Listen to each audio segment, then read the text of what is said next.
Okay. All right. Given 10:30. Awesome. All right. Well, then I will get this down to the bud stop for you.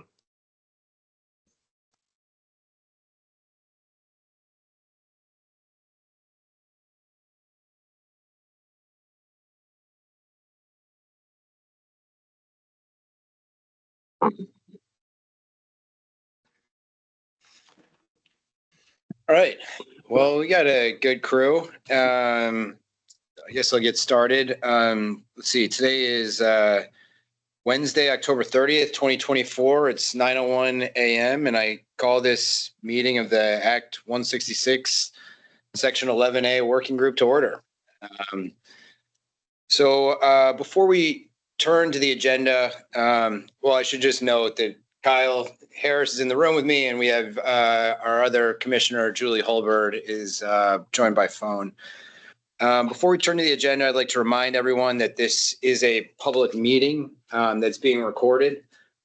The recording is a public document that will live on our YouTube channel indefinitely. Please keep that in mind when commenting. If you're a patient or a caregiver joining today and you'd like to keep your identity confidential, you have a few options. If you join by video, you can turn your camera off and you can actually change the name that appears on the screen by editing your profile. You can also exit out of the meeting altogether and watch the recording on YouTube and then submit input through our website. So my plan for today is to review the legislative charge for this work group, and then also some of the relevant sections of Act 65 report, a report that we submitted earlier this year, because there's a lot of overlap between those two reporting requirements. And then we have a number of witnesses and experts that are hopefully going to help us formulate Your call has been forwarded to an automated voice messaging system. Some actionable recommendations for this report, which is due next month. But this is an open meeting. And so I think what I'm going to do first is just open up to public comments. We'll handle this the same way we always do. If you join via the link and would like to make a public comment, please raise your virtual hand. We'll call on you in the order that you raise your hand, and then we'll move to anyone who's joined via phone.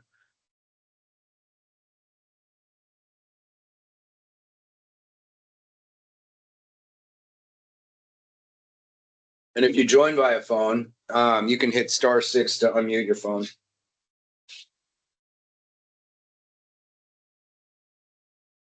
All right, I'll close the public comment window. There will be opportunities for people to ask questions throughout, so I'm just going to get rolling here.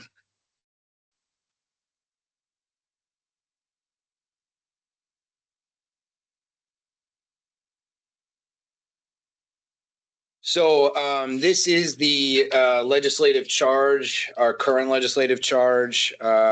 This is from Act 166. A few areas of note. First, the named parties here. You have the Cannabis Control Board working in consultation with the Department of Health, the Vermont Medical Society, the Green Mountain Patients Alliance, the Cannabis Retailers Association of Vermont, and other interested parties. The topics for discussion today: improvements to the process of evaluating and approving new qualifying conditions, improvements to how the use of cannabis is communicated to patients and patient providers, and then appropriate regulations regarding electronic vaping devices. I've color-coded the first two just in order to kind of indicate how those overlap with a prior report that we submitted.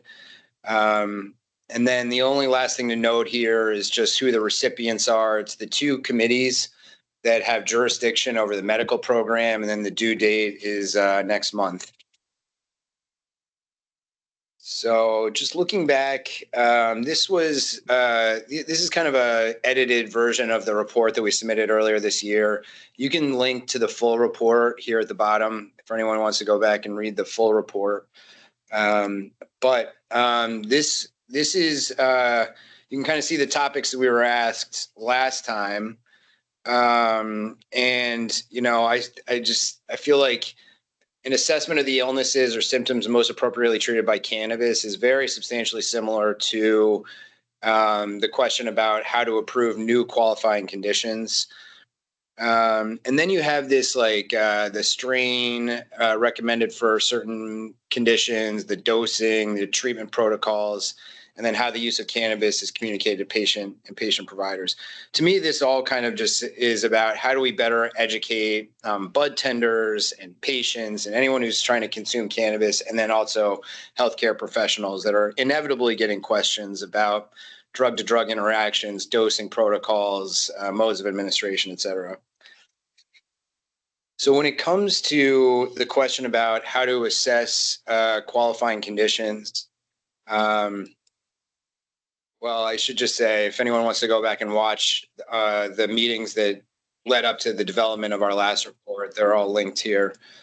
You know, what we did was evaluate how every other state determines new qualifying conditions. I think we have 40 or so medical states at this point. The vast majority of them just rely on their legislature. There's tax implications to the decisions about what is or is not a qualifying condition. And so most times it just defaults to the legislature to make those determinations. This hasn't been updated. I haven't updated this. I think we've had a few medical states join since we submitted this last report. But as of January 15th of this year, 12 states use some other mechanism for evaluating and adding new qualifying conditions that did not involve the legislature. Most, as you can see, are the state departments of health.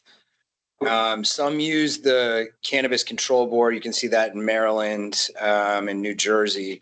Although I would note that many states house their cannabis, many medical-only states house their Cannabis Control Board within the Department of Health. And then two, Connecticut and Utah use an independent board. The process is always a little bit different. It usually is initiated with a petition for a new condition, which triggers a review by that designated body. Sometimes there's an opportunity for a legislative veto of that decision. And then sometimes these bodies, whether it's the Public Health or the Cannabis Authority or the kind of Compassionate Use Board, have independent rulemaking authority, meaning that they can do this without a real legislative check-in. And then at the bottom, you can see that there are 11 states and territories that allow healthcare providers to make this determination for their patients on a case-by-case basis. In this report, we ended up recommending that we either authorize healthcare professionals that have taken some sort of basic cannabis education to be allowed to authorize their patients for the registry on a case-by-case basis. You know, I think, and then the alternative would be to authorize a non-legislative entity to make these decisions. You know, there's some real trade-offs here. The legislature has actively said that they don't want to be involved in this process. It's too political. They're not in the best shoes to evaluate whether cannabis could have therapeutic effects for a condition. But, you know, I mentioned that there are revenue implications. So they also they've never been willing to kind of actually pass it off to someone else. When you try and think about who does have the expertise to be this kind of third party independent approving process, you know, who's got the expertise to parse through the relevant science and evaluate the kind of academic rigor behind that science. You know, you really think that the Department of Health has some background in this. The academic detailing program, we already have a board of physicians in the state. We have a board of pharmacies. I know that all of those entities do not have the resources just to start doing this. And I don't know what their willingness is to do this either. You know, and then, of course, you always run into the catch-22 that as long as cannabis remains a Schedule I controlled substance, by definition, there are no accepted medical uses in the United States, and research is going to be limited. So how is this board, whatever the makeup is, even going to evaluate a new condition? Especially in the traditional context with which they typically make similarly oriented decisions. Right. I mean, we saw the FDA come out earlier or late last year and saying that actually there are medical uses for cannabis, but they said kind of around nausea, appetite stimulation, and pain, and all three of those are already qualifying conditions. So if that's the kind of default, we're already there. I know that the Green Mountain Patients Alliance has some recommendations regarding the kind of non-legislative entity that could do this work. So I'm going to save the conversation around that until we hear from them later today. So when it comes to the next question about how the use of cannabis is communicated to patient and patient providers, including things about product matching, dosing, modes of administration, side effects, drug-drug interactions. There are a few strategies from other states. Some states, there are mandatory cannabis educational requirements that a doctor or healthcare provider has to kind of pass or go through or get certified in before they're allowed to be kind of a recommending physician. At least 4 or 5 states require that a pharmacist or a medical professional be employed by a dispensary that's serving patients and be called to answer questions. I don't love either of those options. The certification for healthcare providers would not only limit the number of qualified providers that are available, it would also likely increase the cost for patients, adding one more doctor that might be different than your existing doctor in order to get a medical card. It also fundamentally changes what the healthcare provider is doing. Currently they're just certifying that you have a qualifying condition, which I think most doctors, or at least more doctors, would be comfortable with than making a recommendation about using cannabis and having that conversation about products and dosing, which I'm sure many healthcare professionals would think would jeopardize their license to practice or their insurance. I think embedding a pharmacist or physician also seems unduly expensive and really does not necessarily solve the problem about conveying accurate information. So this is an important issue because we find ourselves where people have a lot of questions and they don't have good, reliable information. I just bring up this slide we did a kind of patient survey late last year. And one of the questions we asked is, what's your source of it? This went to all patients and caregivers, current and past. What's your source of information around cannabis use? Well, out of the 659 responses, the vast majority were from the dispensary themselves, from the internet, or from friends and family. And, I don't mean any offense to any of those sources. They're filling an important void, but there really should be an evidence-based, fact-checked, unbiased source of information that both patients and providers alike can trust. That actually is the purpose of the Vermont Academic Detailing Program. If you go and look at that, it's a program out of the UVM Medical Center. And the head of that program actually served on our last study committee.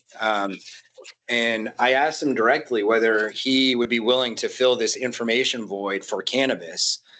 The answer was essentially that it would be a full-time job, possibly multiple full-time jobs, just to keep pace with the science here. And it's not something that they really have the capacity to do. So in going down the kind of rabbit hole of who could potentially do this work for us, all paths really seem to lead to the kind of leading neuropharmacologist she works out of Denver, and she actually does some work for UVM. Her name is Dr. Klumpers, and she's developed a program called Canify. And after speaking with her, we decided to recommend that the state acquire a Canify license. and have Dr. Klumpers help us develop a cannabis education curriculum for healthcare professionals and employees that interact with patients. Just note that since we made this recommendation back in January, Dr. Klumpers has been, and Canify have been vetted by the Senate Committee on Health and Welfare, the House Committee on GovOps, the Substance Misuse Prevention Advisory Council, and that, also in addition to that, the legislature has approved the concept of a medical use endorsement. And but they added a requirement that anyone who's any bud tender that's interacting with patients needs to have additional training above and beyond our traditional bud tender training. So at this point, I actually think Julie, Kyle, and I are familiar with Canify, how it works, the report that's generated, the product matching score. We're familiar with the value that this adds to the process. But I think the next steps for us are really to talk with Dr. Klumpers about how Canify might be incorporated into our training requirements. And Dr. Klumpers, I think I saw you join. If you wouldn't mind just coming off or coming on camera. And I think our goal here today is just have kind of an open-ended conversation with you about how we can incorporate Canify into our training program. I was just wondering maybe if you could introduce yourself for everyone else who's not aware of you, and maybe just talk a little bit about your background. Sure. Good morning, everyone. And thank you for having me here. So I am indeed a neuropharmacologist. I work in developing drugs, mostly drugs for the brain. And I'm specialized in cannabinoids. I started this research more than 18 years ago. I got my PhD in cannabinoid research. I studied both sides of the binding place, namely the receptor that causes people to get beneficial effects and feeling high, etc., by giving them cannabis, THC, but also the other side of blocking those effects with CB1 antagonists. I started out Canify with a team of other neuropharmacologists and people who write software and other people because I noticed that a lot of patients were dependent on purely the industry from their education. And even though that many of those attempts are really well meant, a lot of science was also left out from the equation. I am still working every day on improving Canify with the whole team, and we do that with all kinds of collaborations, academic collaborations, and indeed, as Mr. Pepper said, I teach pharmacology at the pharmacology department of the University of Vermont. I hope that this gives a little bit of an impression of what we do. And maybe also on the type of research that we have been doing, except for looking at blocking of the antagonist. And I'm hearing echo now of the receptor. Oh, shoot.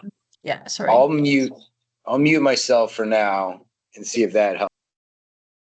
Yeah, just a little bit, because maybe it's still, I'm realizing maybe it's still very abstract to say I do cannabis research, because a lot of people out there call themselves cannabis specialists, and I'm doing cannabis research and cannabis science, using all these terms. So apart from, and I said it just wrong, blocking the receptor and looking at the anti-cannabis effects, I've studied different modes of administration for cannabis, so inhalation with vaporizer, and oral administration, sublingual administration, published of course also on this work, so you can also look at the publications.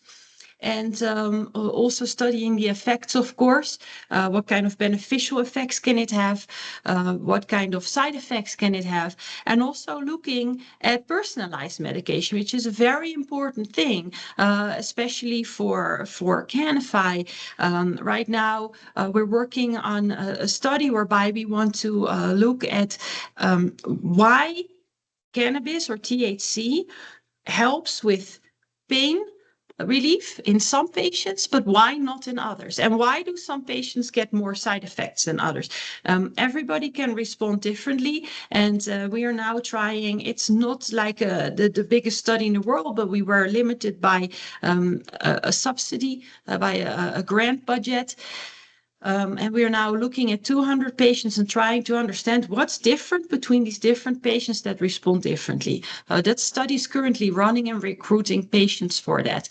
So that was a little extra on the type of research, some examples of what we do. Yeah, thanks for that. Yeah. So we find ourselves in a kind of a little bit of a conundrum. I think I've laid it out a little bit, which is we're in July 1st are going to start rolling out what's known as a medical use endorsement for an adult use retailer, essentially allowing adult use retailers that have certain enhanced kind of privacy protections and educational requirements to serve patients tax-free. So they don't, because we only have 3 medical dispensaries in the state. With that, I just see kind of coming our way that bud tenders are going to be at adult use retailers are going to be confronted with more and more people that have complex medical histories. I mean, by definition, a medical patient has a qualifying condition and is very likely on several medications to treat that condition. And they inevitably are going to ask, the bud tender for some very, straightforward medical advice, essentially about what strains should I be taking? What products should I be using? How do I use them? At what dose? Are there going to be interactions with the kind of 6 or 7 medications that I'm on? That's a lot. It's a lot more than I think that a single biennial, every 2-year training is going to be able to cover. And certainly there's going to be questions that are going to come up that, that they're never have dealt with before. So, my goal is to really find a medium through which those conversations can happen, but we're not injecting the bud tenders' kind of subjective feelings about cannabis, or maybe something that they remember from a training they took 2 years ago, or, these are private companies too. I mean, there's an economic interest to sell products. Canify to me seems like the medium where a bud tender patient can come in. There's a terminal where they can use Canify, or perhaps they've used it on their smartphone or whatever else at their home computer. They have their Canify report, and there can be a dialogue between the bud tender and the patient about that report. Certainly, I know that there's a lot of disclaimers on the report about consulting your healthcare professional about the results. But I just want Julie, Kyle, and I to kind of think through how we might actually be able to incorporate Canify. And I think what we should do for your benefit is to really kind of tell you what the goals of this training are going to be. And I can start, and Julie, Kyle, feel free to add if you see it. But, I think for anyone who's serving a patient, and there's a mandated enhanced educational requirement there, that there be a basic competence with respect to everything that's going to appear on the label. And that's, the common cannabinoids and terpenes, the health risks of consuming cannabis, the science that supports those kind of health risk claims, basics about serving sizes and modes of administration.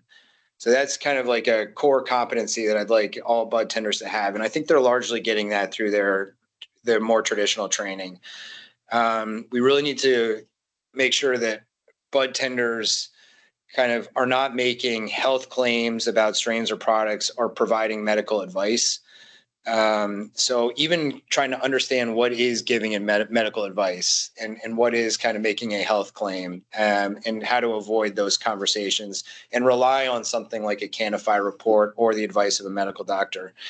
Avoid that subjectivity or economic interest from influencing decisions.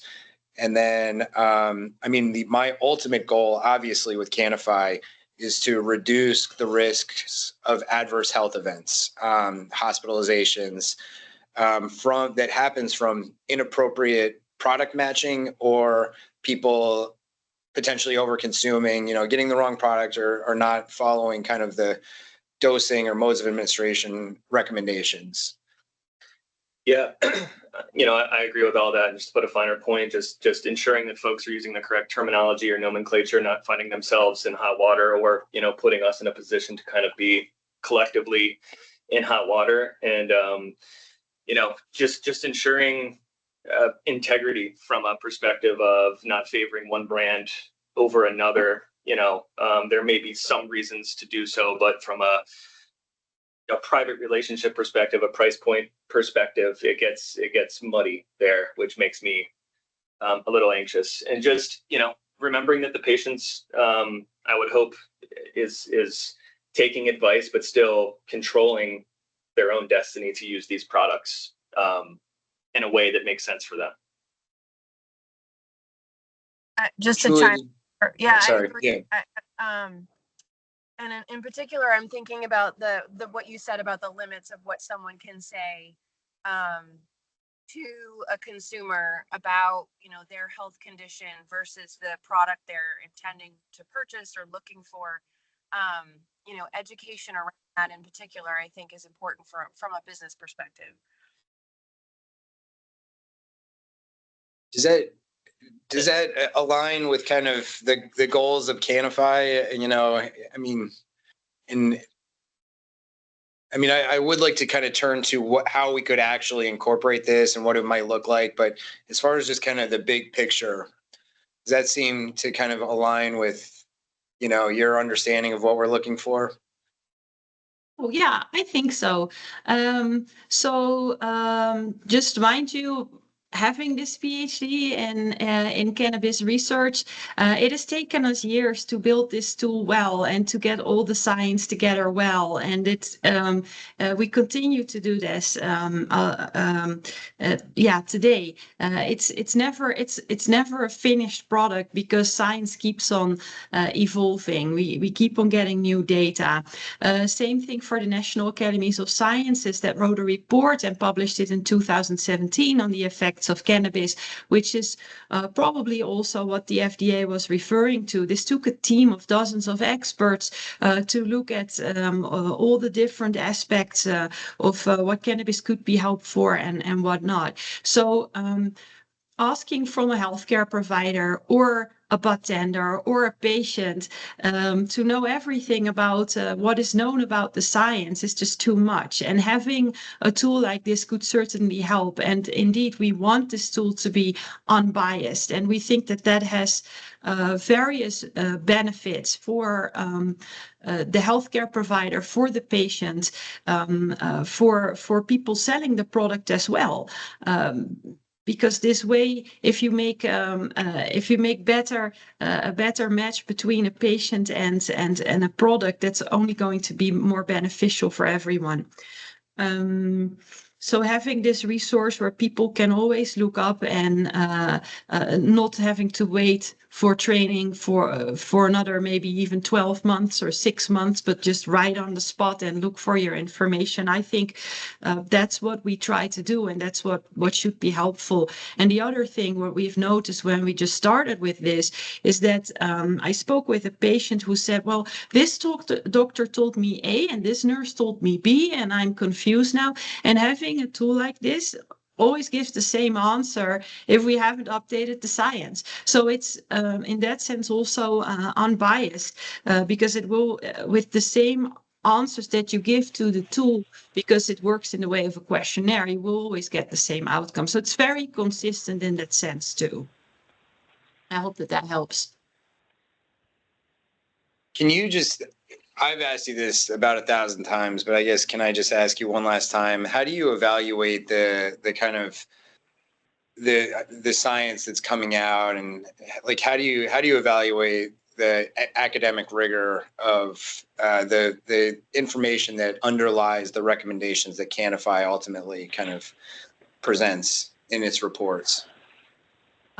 Pretty strictly, because there are many publications out there. There are thousands of publications out there, and these are not all of the same quality, because I remember very well when we had our first public meeting already a year ago, almost in December 2023. There were concerns about what evidence-based means, because some people just use that term for because they like to use it on their research. But there is a lot of research that has been published, peer-reviewed research that we think is not of a sufficient quality to really state that this is evidence. And I'm talking, for example, about open label studies or studies where you don't have a control condition in other circumstances. And that is very much needed to make conclusive, draw conclusive results, statements about what is happening. But even so, if you have one or two studies showing something, then it doesn't necessarily mean evidence, because that is not a lot of replication. So we have been, to cut a long story short, we've been going through the literature and selected only the peer-reviewed publications that we believe have enough valid outcomes for us to state this is evidence or towards evidence. And in some cases also we will be very transparent if we're not sure. So for example, if the results all come from the same research group, and if that research group also has a patent on a particular combination of cannabinoids plus an indication that's also very biased, doesn't mean that people should not know about the research, but at least they should know that this is what's going on. We try, whatever we state, whatever we find, we always try to be transparent about it, so that you can look into what the situation is and think about it and discuss it with people. But the transparency on what we find is, I think, most important. And that is also why all of our reports always come with a reference to every statement that we make. I hope that Yes. Okay. Yeah, that's great. I mean, and what I've always appreciated about Canify, just using the free tool, is that, you know, you've got the recommendations, the report that's generated, but then at the top, there's also a section around education, which does talk not just about the plant, but it talks about some of this emerging science that may not be fully established or fully vetted, but it kind of talks about the both sides of it. You know, here are the claims, here's why people are making those claims, here's the kind of flaws of the research, but it's promising, you know. And I just think about the entourage effect is kind of something that a lot of people take as gospel, but there are some kind of countervailing points that should be in people's minds before they kind of fully accept it wholesale. And I think Canify does a very balanced job of discussing those. So I'm just going to ask you one question before I kind of turn to, and anyone, Julie, Kyle, any of the stakeholders should feel free to raise their hand. But I did want to ask a question that I've asked you again, where this isn't the first time we've ever spoken, but what are the benefits to the state acquiring its own license versus merely incorporating the free tool onto our website, or kind of just relying on the free version? Many. In one word, I would say customization. And what I mean with customization is not, as you stated earlier, favoring one product over the other, but really customization on actually almost any level. You mentioned earlier today,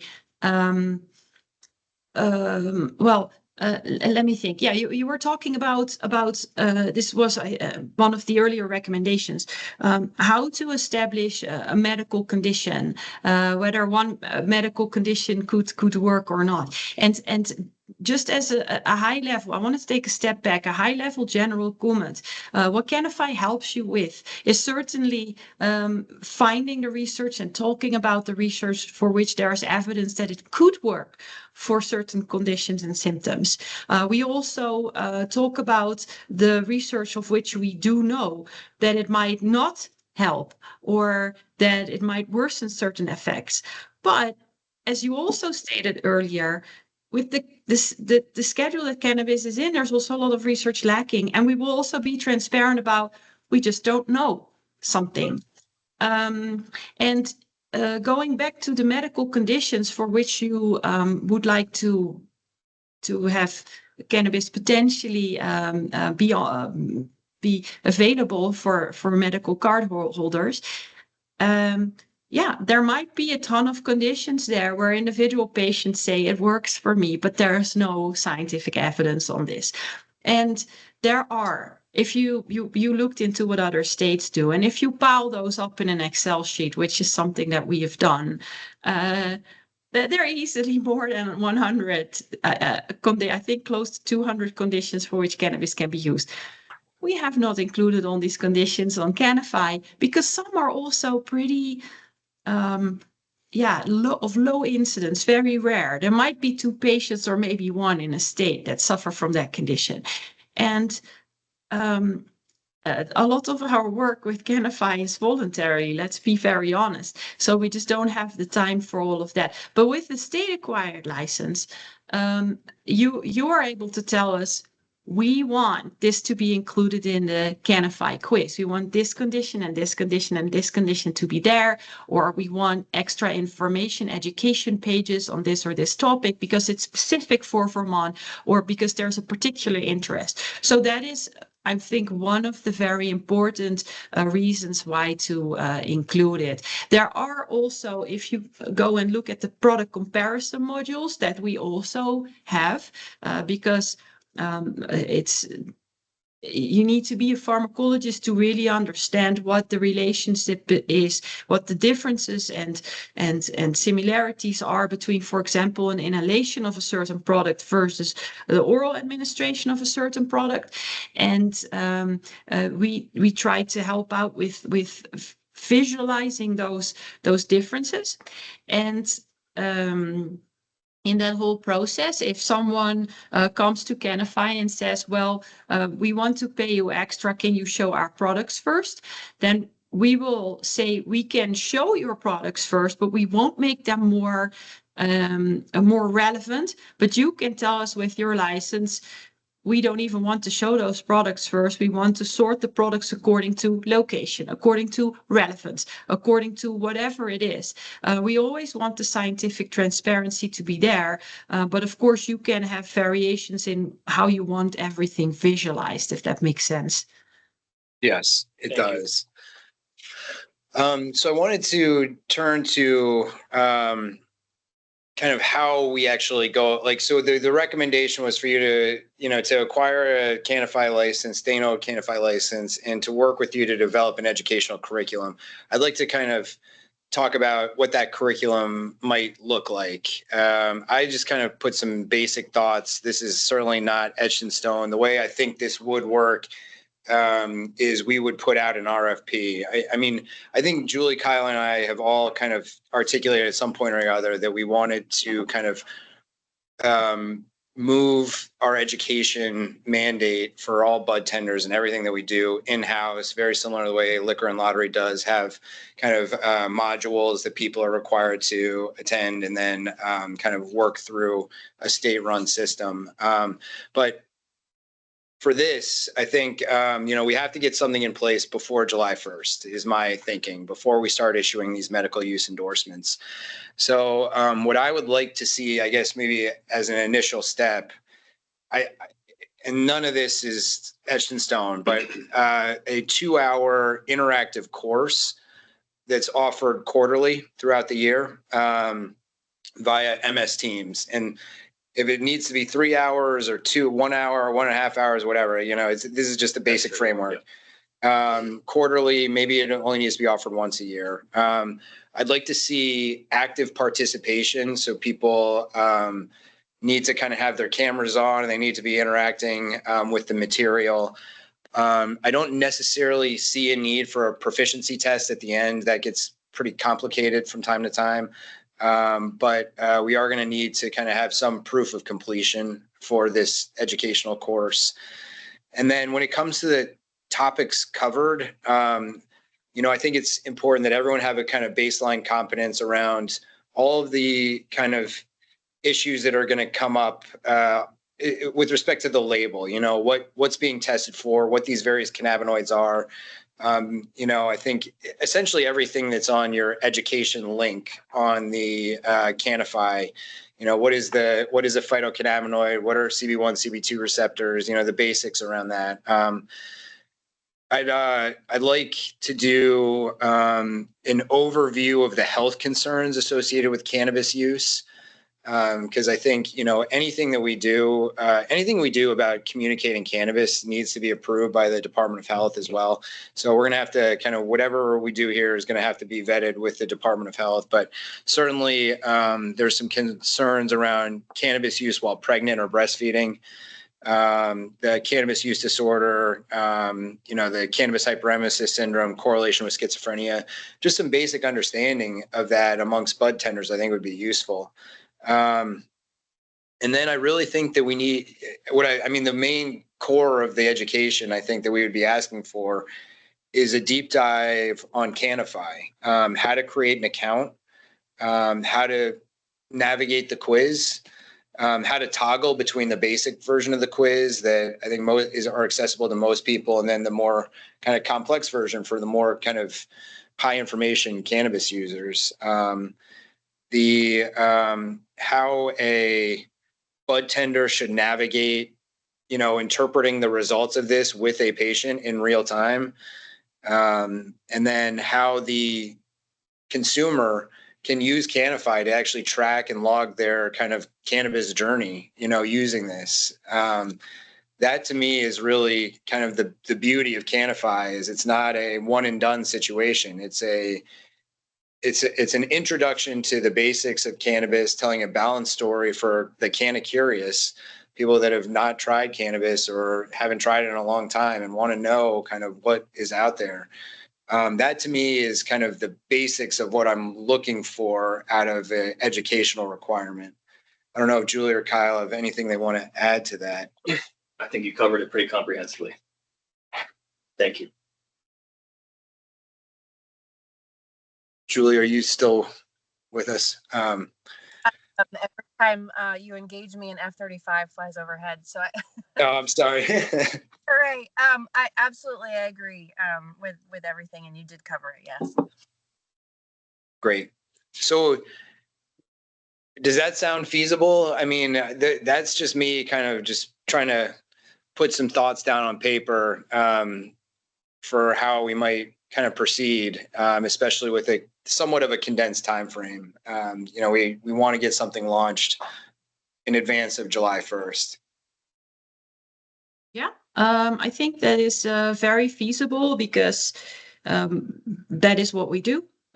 We do educate all kinds of different people. We do educate bud tender personnel, particularly on the use of Canify. So that is all feasible. You were talking about a basic versus a more extensive test. So I think that probably requires a bit more discussions on that with what the CCB exactly wants.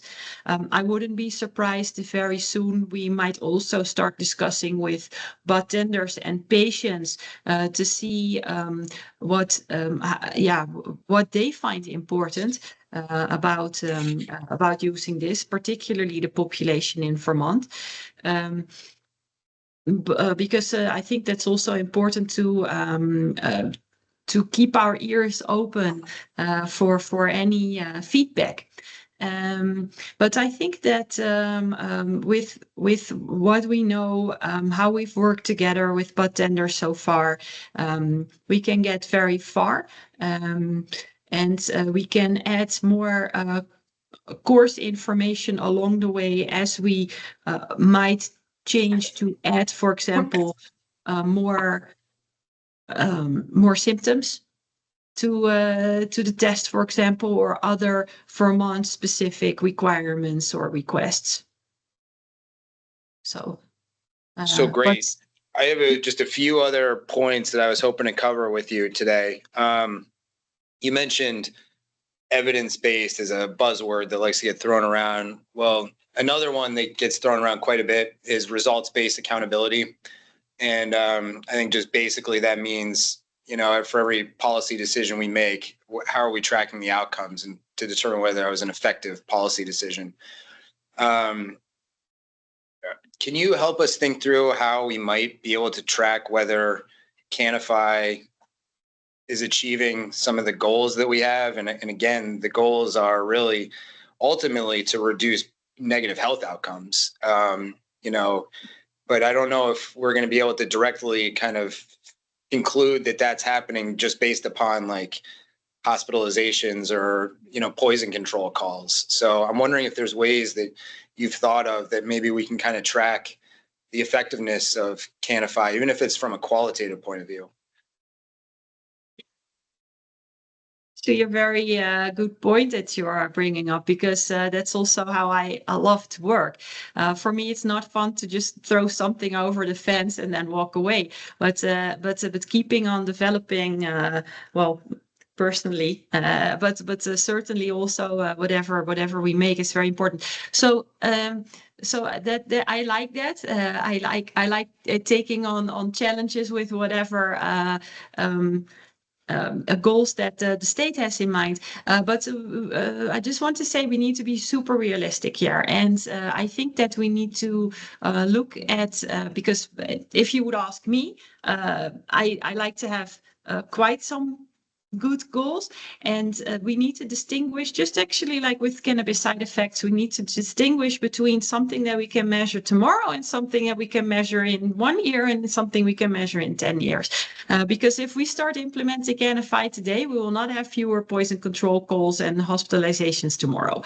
I mean, let's be real. So I think if we can make different levels of goals, including the little steps, that would be really nice. I think that would probably work best. So how are we going, if we want fewer hospitalization in Vermont in 5 years time, I'm just saying something, and what are the steps that we need to take to get there, and keep on measuring and keep on also feeding back into what we're doing to make sure we stay on track. And if it doesn't work this way, then how can we make it work? And is this the right way at all? I mean, I can come up with some goals on the spot, but it's probably a process that we need to think about really well. Yeah. And have kind of short-term and long-term outcomes that we're trying to track. Yeah. Definitely. Okay. Yeah. So you and I have also met with the medical society and a few of the kind of retailers that are very interested in getting a medical use endorsement. I think one of the concerns that we heard from both of those groups were that they think that there's probably the part that makes them the most nervous about Canify is not the information. The information is excellent. I think there is universal agreement that we need to have something like this to fill this information void that exists out there. It was the product matching score. I think that there was some concern that perhaps that might kind of push kind of interest in certain products over others. I think maybe if you could talk briefly about that product matching score and how those products are, generated and how that could change. And I think the fundamental question for the board is, do we just forego the product matching score, which I think the product matching score has tremendous value. I mean, essentially, anyone who reads the report is going to be like, okay, well, what product has this ratio of CBD to THC and this kind of, mode of administration and this dosing, and where do I find it? I mean, that's obviously going to be their next question. But, I think that that's the part that makes some people nervous, that might be playing favorites, just the way that list is populated, even just like which one comes up first, second, third, so. Yeah. So indeed the goal of the product matching score is to help. So indeed you get your report, you get your scientific report, and then, well, that's really nice that they use this and this product that I cannot buy anywhere because it came from the government from the University of Mississippi, or it's some other pharma product that you can only buy abroad. So we try to help people out with how do these products that were used in the official clinical studies, how do they differ from what you find in the dispensary? So that is what is really important. And then the other thing is, if people have certain preferences, they know that one thing is better for them, for example, but they see something else that also looks good, then how are those two different? And why is oral different from inhalation or topical or something else? And how does smoking differ from vaporization? All these things are not necessarily answered in a very concrete way, only in a conceptual level. And that's why we made this product matching score. And really, we're open to other ways of visualizing this too. This is just something that we came up with. And this product matching score has tries to cover the pharmacological aspect of how products differ from each other or are similar, but it also tries to look at other aspects of that product, for example, qualitative aspects. If one company has way higher quality standards than another company, that is actually measurable. Someone can come to us and say, we have these and these certifications, for example, then that plays a role as well, because the consistency of a product is very important. And that is a big problem for many patients. They take something one night before going to bed when you have Parkinson, and they notice that it's very different from what they took the night before or the week before. So the consistency is very important as well. So that is the added value of the product matching score.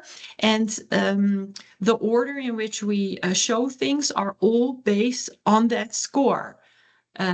So sometimes we show that a product has, for example, a 73% match and another one a 73% match, and it looks the same. But the reason why you cannot see what the difference is between those is that it's probably behind the dots. The one is 73.2 and the other 73.1. But we can go over all those nuances in how that works, because, yeah, I think that's really important to understand. If there are any questions about the product matching score, then we can probably go over those.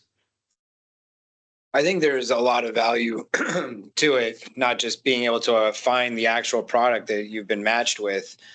But I mean, one of the things I really like about Canify is that a consumer who's created an account can essentially create a journal of the products that they've used and the effects that they've had, and kind of whether it's matches what they were looking for or not, and they can kind of experiment and kind of do self-guided research on their own. But so I think there's tremendous value in the question about whether it should be part of the Vermont license or not would just be something that we'll just have to discuss. But do you see a world in which consumer who's just filled out the Canify questionnaire, has gotten the report, there's no product matching, there's no kind of next step there, could bring the report to a bud tender, and the bud tender could help kind of evaluate on their own what a good match would be? We can probably help with providing a guidance in how you could do something like that in discussion with a healthcare provider. A healthcare provider is always the central point in this. But we can probably help healthcare providers in collaboration with bartenders with making guidelines in what to look for. But yeah, it's not, of course, not straightforward at all. But if that case happens, then I honestly would like those people to come to us, and then we can inform you about what's missing. Yeah. Yeah. That would, Well, you touched on something that I wanted to just close with, unless there's anything more about product matching, is part of the charge is not just focusing on consumers and bud tenders. It's really focusing on educating healthcare professionals about cannabis, because they're fielding these questions just as frequently as anyone. And I think, we've run into issues in the past around this with not mandating any sort of cannabis training, but offering it up voluntarily. Is that something that you'd feel comfortable taking on maybe as like a down the road phase 2 to this project? Oh, 100%. So just for your information, I have been giving CME accredited courses to physicians. And even right now, when I teach at the University of Vermont, there are healthcare providers that take these courses. Nurses, DOs, MDs. So I think it's really important, and yeah, I would encourage you to do so. That's not my place, I know, but I could certainly help out there. Yeah. Yeah. What's part of the curriculum for that course? Is it just more of a deeper dive on the kind of molecular level around the cannabinoids and the endocannabinoid system? Also mechanistics. If people want to know that, I know that doctors are not always crazy about all the pharmacology geeking that we do, but for them it's more, I think, on conditions and safety, side effects, how to dose, and what to expect from the behavior of cannabinoids, because cannabinoids pharmacology, how they move around in the body and the effects that they give are not always so predictable. They're highly variable. And talking about the variability of how this let's say goes through the body, of the effects, and what influences this variability and how you can minimize that. I think those are more the things that physicians are interested in, and what you touched on earlier, the drug-drug interactions, and even the interactions of cannabinoids. I think that those are the things that healthcare providers want to know about. Yeah. Makes sense. Any last questions for Dr. Klumpers? Thank you so much for your time this morning. Julie has been stuck in traffic since I think 8 a.m. this morning, so I won't ask her to chime in, but I really appreciate all. Go ahead, Julie. Sorry. I pulled over. I don't want people to think I'm on the phone while I'm driving, but thank you. And thank you, Dr. Klumpers, again.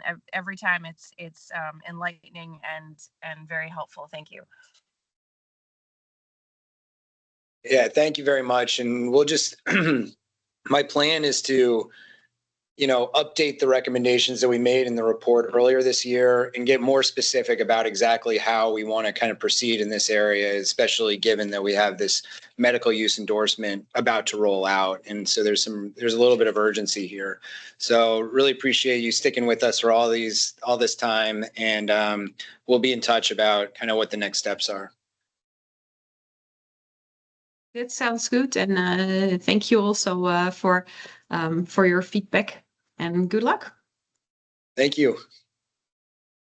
So next on the agenda, we've been asked to respond to the question about what appropriate regulations about vaping devices should the board consider?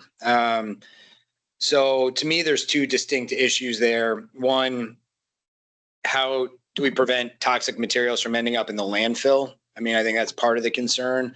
I think the more direct public health concern is how do we protect consumers from those toxic outputs ending up in their bodies? So we actually have a regulation regarding devices that's primarily aimed at, I think, the first issue, which is that it's in Rule 2. It's disposable vape pens are prohibited. And then there's a definition of disposable vape pens that they include a battery. They're not rechargeable. They don't allow for refilling of e-liquids. So just to put a finer point on point one, I chair the Environmental and Energy Committee for the Cannabis Regulators Association, and vape waste as it relates to lithium-ion batteries and how different jurisdictions defined cannabis oil, cannabis products, the nomenclature is all over the place with how we think about vapes.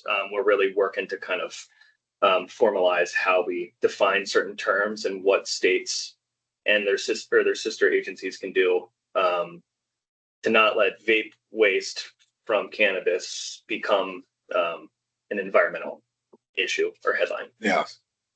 In ANR, the solid waste DEC has its own reporting requirement about end-of-life battery management. And they're going to work with a number of stakeholders from other states to do a much more comprehensive report than I think we could kind of do in just the few weeks that we have left. So I think I'm going to defer to that report around the waste issue. But on the second issue, there are a few states and countries that are really ahead of us on researching vaping devices. As with many issues, Canada has put a lot of money and put cannabis research at the forefront of their legalization efforts. And then Health Canada's research is probably the most cutting edge I've seen. So if they're willing, we have two members of kind of Health Canada. Andrew Way is assistant manager for the research, risk, and advice division at Health Canada. And I think he brought with him Sarah Gordon, a senior policy analyst with Health Canada. You've addressed, hello. If you want just a little bit of context of where we are, this is my commissioner, Kyle Harris, and Julie Holberg. We're the three members that make up the Cannabis Control Board. We're meeting as part of a legislative request about vaping devices. They're very concerned about them here in Vermont, but they haven't been around for really long enough for us to know a tremendous amount about what's causing the heavy metal leaching or whatever else. And there's a number of kind of interested parties on the line as well that may have some questions, but your research seems to be on the cutting edge of this issue. You've addressed CANRA, I think the American Chemical Society, and just love to hear some of your, some of the takeaways and whatever research you have that might help us navigate how we as a board should create rules around the electronic devices themselves. Yeah, great. Thanks a lot, James. And thanks for inviting us to talk here today. So I'll introduce myself really quickly. So my name is Andrew Way. I'm a scientist at Health Canada, and I manage a group in the Office of Cannabis Science and Surveillance at Health Canada that has a research budget to ask certain questions about cannabis, like emerging there are data gaps. Basically just to help us better regulate cannabis or help inform our policies. So one of those emerging issues obviously is metals. And before I jump into it, I'm going to give the same presentation that I gave at the American Chemical Society and to CANRA.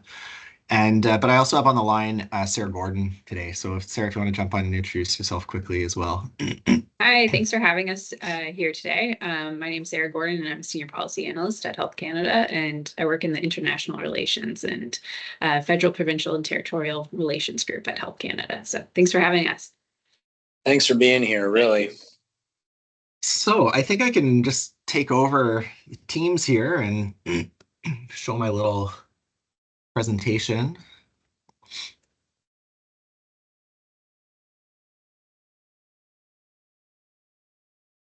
Bear with me while my computer thinks hard to make this happen.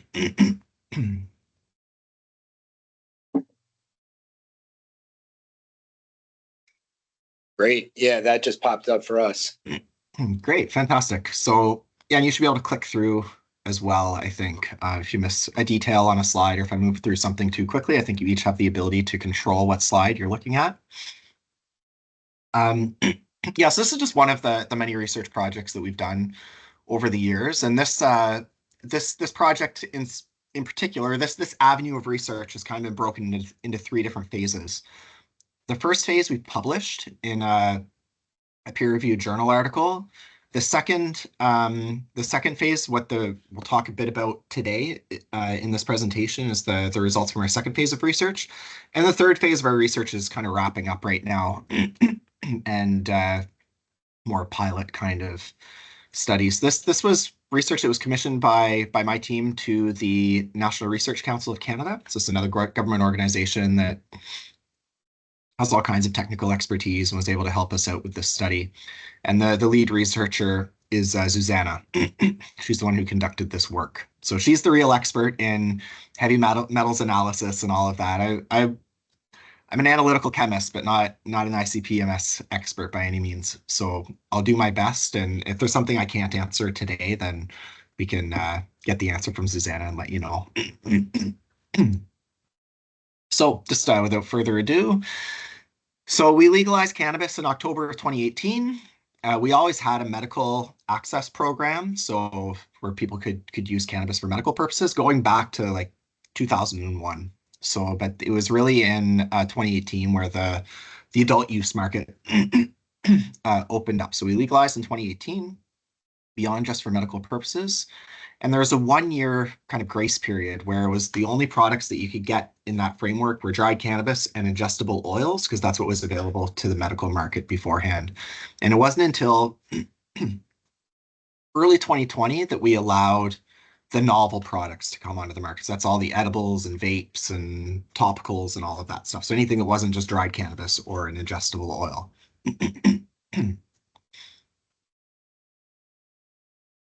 We do have, so one of the aims of our Cannabis Act is to provide a quality controlled source of cannabis. And so in our regulations, we have a number of requirements that help achieve this goal. And I'll just go through a few of the ones that are applicable to heavy metals and vapes, and not in regulatory language. This is in English, but there are regulatory provisions that tie to each of these bullets. So basically, any chemical contaminant, including metals, should be tested for and meet the tolerance limits in a pharmacopoeia. So they basically have to meet the specification of the USP or British Pharmacopoeia or European Pharmacopoeia or what have you.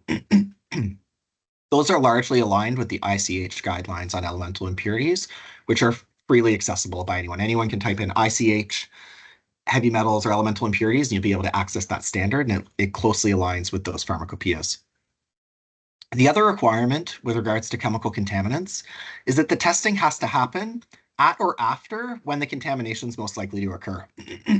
So if it's step 3 in your process where the contamination is most likely to occur, you should be testing at step 3. And if it's step 4, 5, and 6, and 7, you've mitigated the risk of any further contamination. So let's say we're talking about microbes, right? You've got every other step is a heat step, for example, a kill step. Then you would want to test. You'd want to be testing, as long as you're testing after that point where contamination could happen, then that's okay, right up until the finished product form.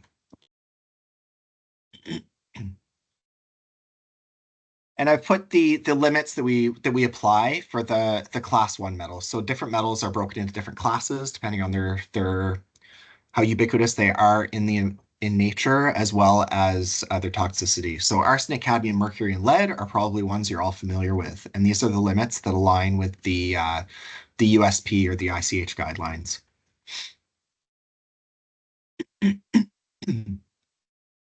So we knew that most people were testing for those 4 metals. We know that they're in a lot of like different state regulations as well. They're obviously part of the pharmacopoeias that we reference in our regulations. But we didn't have a lot of information about metals besides these 4 in vape carts. So part 1 of our study was just to do a broad screen for other metals that are listed in those pharmacopoeias, because there's more than just those 4 metals that are listed there. We also wanted to compare legal products to illegal products to see if there is, support for our public education efforts to say, hey, choose legal because it's a quality controlled supply. Here's some data to support that. Part 2 of the study was to look at the inter-device variability, so how the levels of metals change from device to device, as well as to better characterize the particles that we were observing. So basically, like, look at their size. So what we know, what we knew going into this study was that in nicotine vaping devices, the metals can leach into the liquids. And we knew that in nicotine vapes, what you're seeing in the vape liquid is usually, it's the metals that are seen there align with the alloys that are used in that device. We also knew that there was a lot of evidence. There's evidence in the nicotine vaping literature as well of corrosion of the different components that come into contact with the vaping liquids, as well as surface cracking. So this is potential sources of those metals that they saw in the nicotine vapes. So what did we see? When we looked, I think the biggest takeaway in this phase 1 of our study, and this is what we've published in the it's ACS Omegas where we published this research, was that the lead levels in the illicit vape liquids was really high. So when we looked at we looked at 20 legal vapes and 20 illegal vapes, 21 illegal vapes rather. So they're numbered here. So sample number 1 to 20, with those are the legal products. Samples number, let me see if I can get a laser pointer here. Oh, you guys see that? Cool. So samples number 21 to 41 were the illegal products. And I've drawn a line across the graph here where the regulatory limit would be for lead. So this is the 0.5 milligrams per kilograms or parts per million. And what you can see in the legal vapes is that there was only one product that went above this level, and it only went above by 0.1 ppm. So it was just barely above the regulatory limit that we apply, that most companies test for. Whereas in the illegal products, you'll notice that our scale jumps here. We've jumped in scale. This is not you can't put these two bar graphs beside each other and look at them like that. You really need to look at the y-axis. And what we saw in the illicit vapes, products that contained lead 100 times higher than the levels. So they're not 0.1 over, they're 59.5 or 49.5 ppm over with that 0.5 ppm limit. And there are many products that exceeded that lead limit. What we saw what we noticed as well as a pattern was that in these products with the lead, we saw high levels of copper and zinc as well. Copper and zinc form brass, like those are the two components of brass alloy, the alloy brass. And it looks like maybe it was like brass that contained lead that was maybe leading to these results we were seeing in the illegal products. When we looked at the other metals that we assessed, so I'll explain this one a little bit differently. These are the metals that we saw across the bottom. We analyzed for more than just these metals, but these are the metals for which we saw so these 6 metals. So we've got cobalt, chromium, copper, nickel, lead, and vanadium. So for these 6 metals, we saw levels that were above that concentration limit in the ICH or USP. So this is the times above the concentration limit is on your y-axis. So if you're 1 time above the concentration limit, you're like right on the limit. So for lead, it'd be like 0.5. So you can see this is that 0.6 ppm legal sample. It's basically right on that 1. And this is a logarithmic scale. So we're not going to 1 to 2 here. We're going 1 to 10 and 10 to 100 and 100 to 1,000. So what's really interesting is in the illegal products, you see these are the lead samples that were like 100 times above the concentration limits. But you see nickel's like 1,000 times higher. And even some of the legal products, we saw high levels of chromium and copper. So these are the findings of all 41 samples. The legal products are in the blue circle, and the illegal products are in the red. So what are the possible sources of this contamination? So it could be the plants themselves. We know that cannabis can hyperaccumulate metals and can be used for soil remediation or what have you. It could be contamination during the extraction process. So the production of the vape. So it could have been introduced in any point along the production, the manufacturing process, right up until filling the vape cart. Or it could be leaching from the actual cart itself. So where the sources there would have been like the heating elements or different battery connections that are exposed to the liquids, or the joints between the battery and heating element. And I've listed some of the common alloys that are used and the elements that compose those alloys. So like I mentioned before, copper and zinc are brass. And where we saw a lot of copper and zinc, or probably brass, we saw those lead levels in the illegal products. And I just, so all of this testing was done before the devices were ever activated or turned on. This is just got it. We're just opening them up and testing the liquids. Yeah, got it. So the evidence that supports the cart as being the source of contamination is the stability study that was done by an American research group, where they took like a model vape liquid. They made a cannabis vape liquid, they loaded it into cartridges, and they put it in a stability chamber, and then measured the different metals over time. And what they saw was that for some of these metals, over time, the concentration did increase in the liquid. So it's leaching. It was leaching from the vape cart.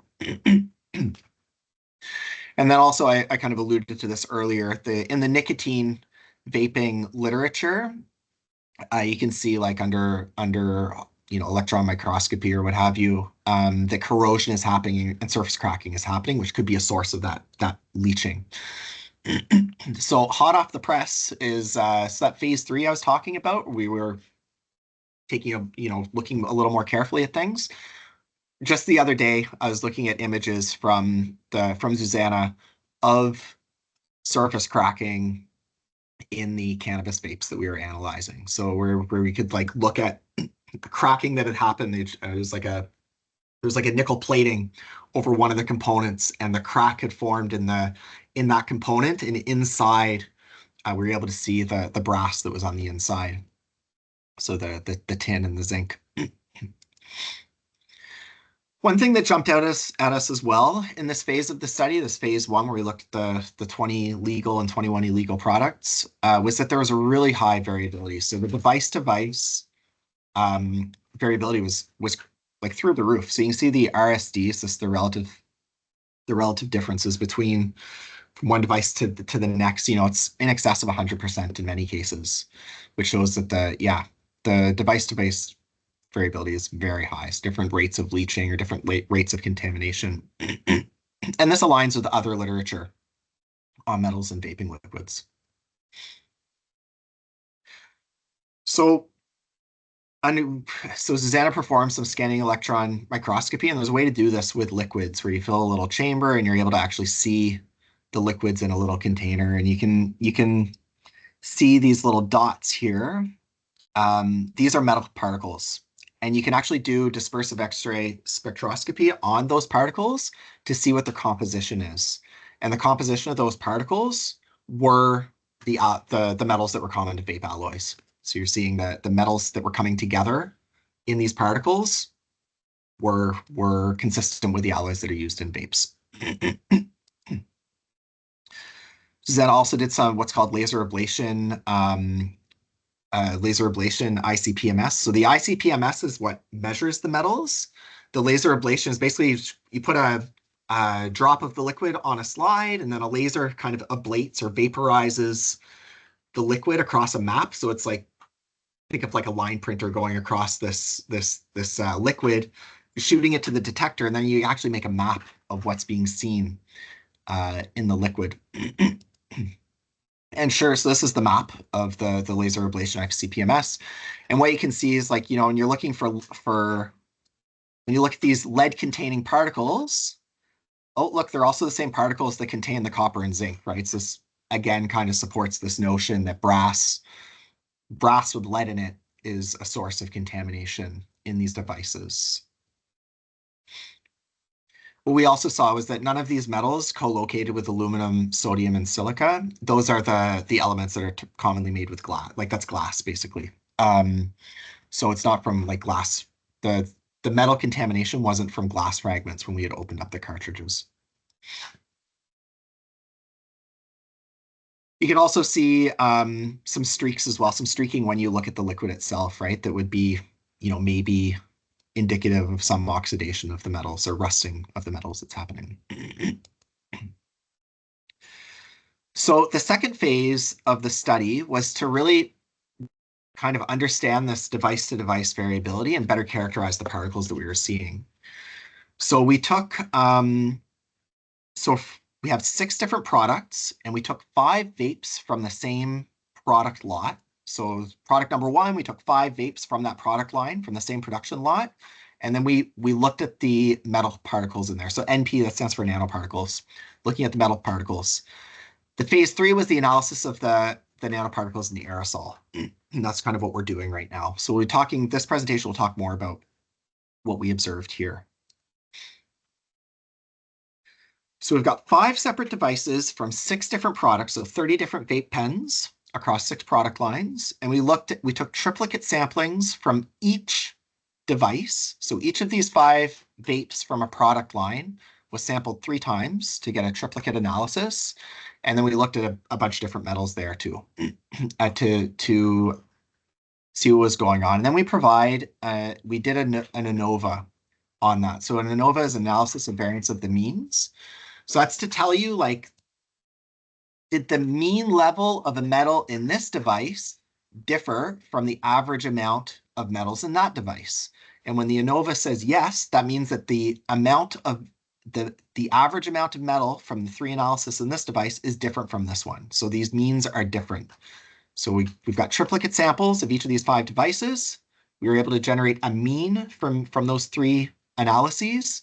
And then we compared the mean across these 5 devices to say, are these devices different from each other? Yes or no? And in a lot of cases, they were different.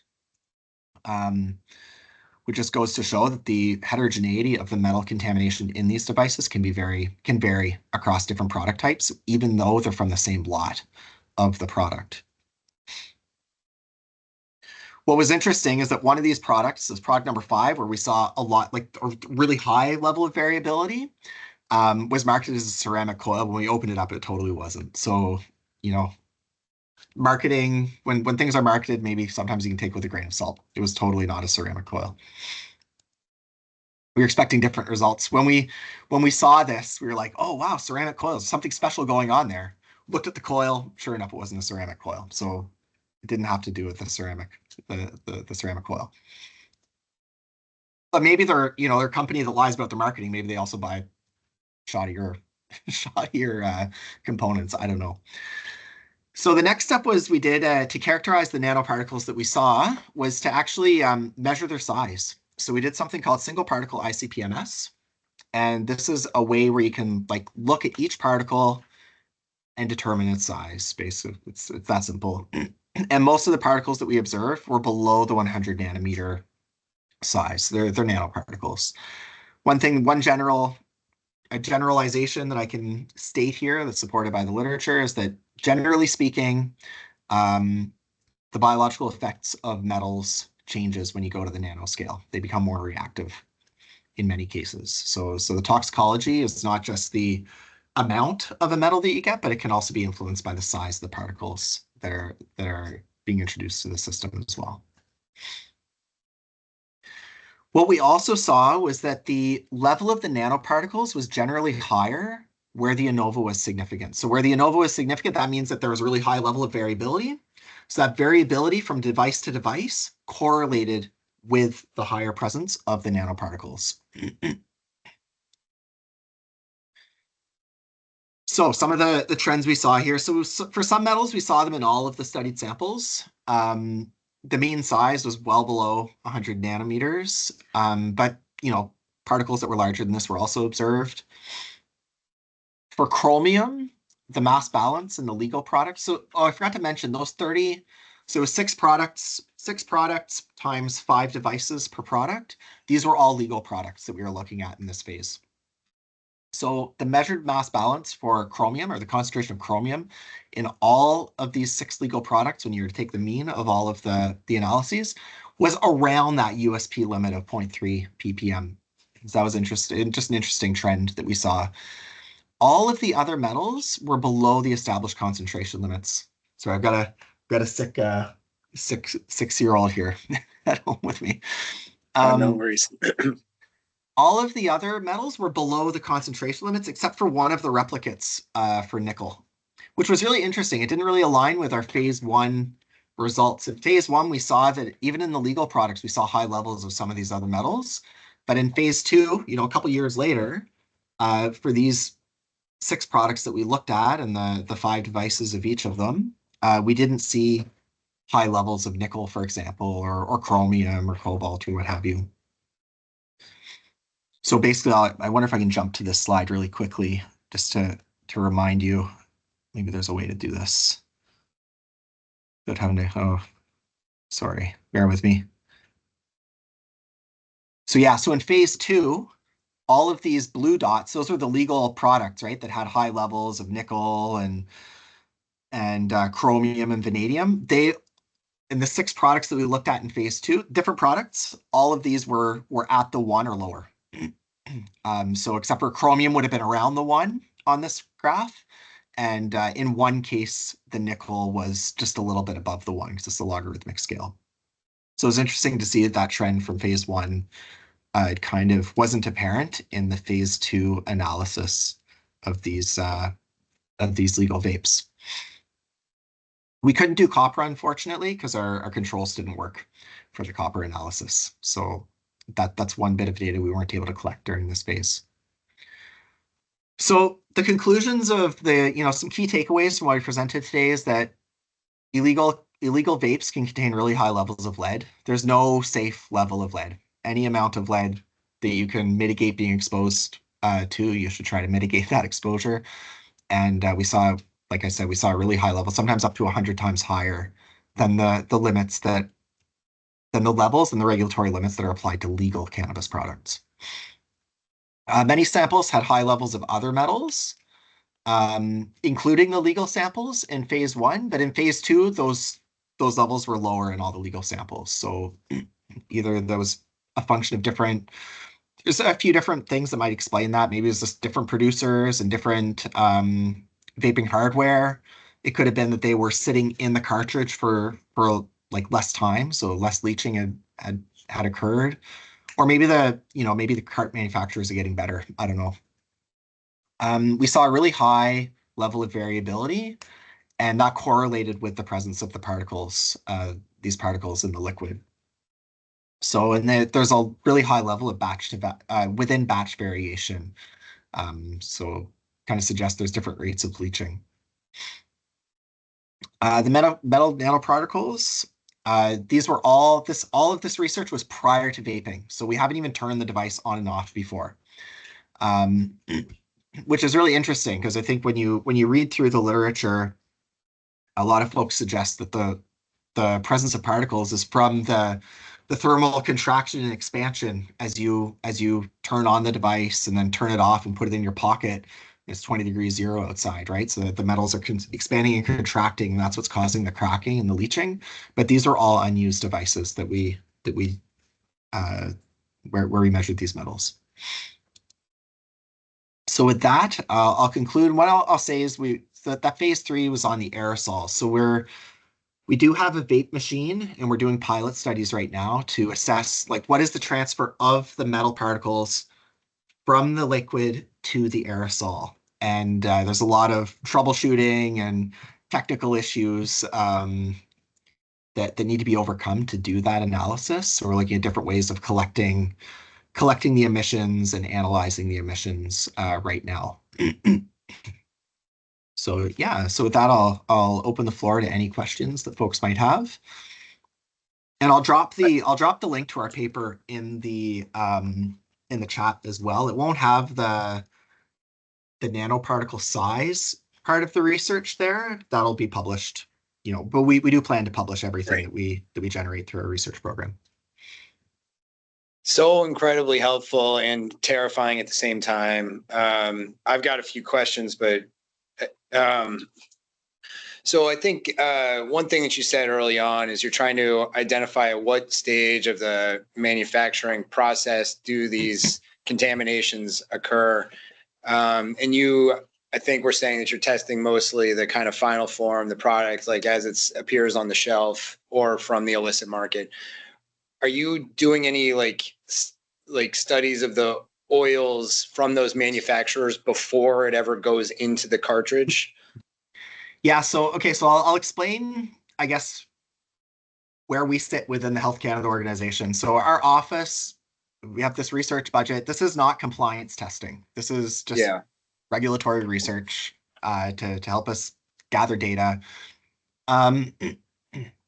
So we're not, I don't have an inspector that can go on site and grab the liquid before it went into the cart. We just went to the retailer, the Ontario Cannabis Store, and bought a bunch of vapes from retailers. So yeah, that's an important question, James, and one that we would like to know an answer to, because there are regulatory implications, because you should be testing at or after that last step where contamination could occur, right? So if those metals are present in the liquid before it goes into the device, then you can test that bulk liquid.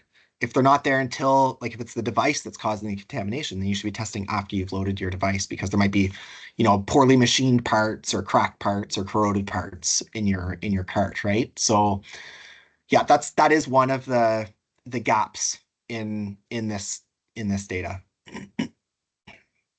A lot of my questions actually pertain to post-use, after the heating element has been turned on. Yep. So you may have to speculate, or maybe you don't want to, but I'll just ask the questions and you decide how you want to handle them.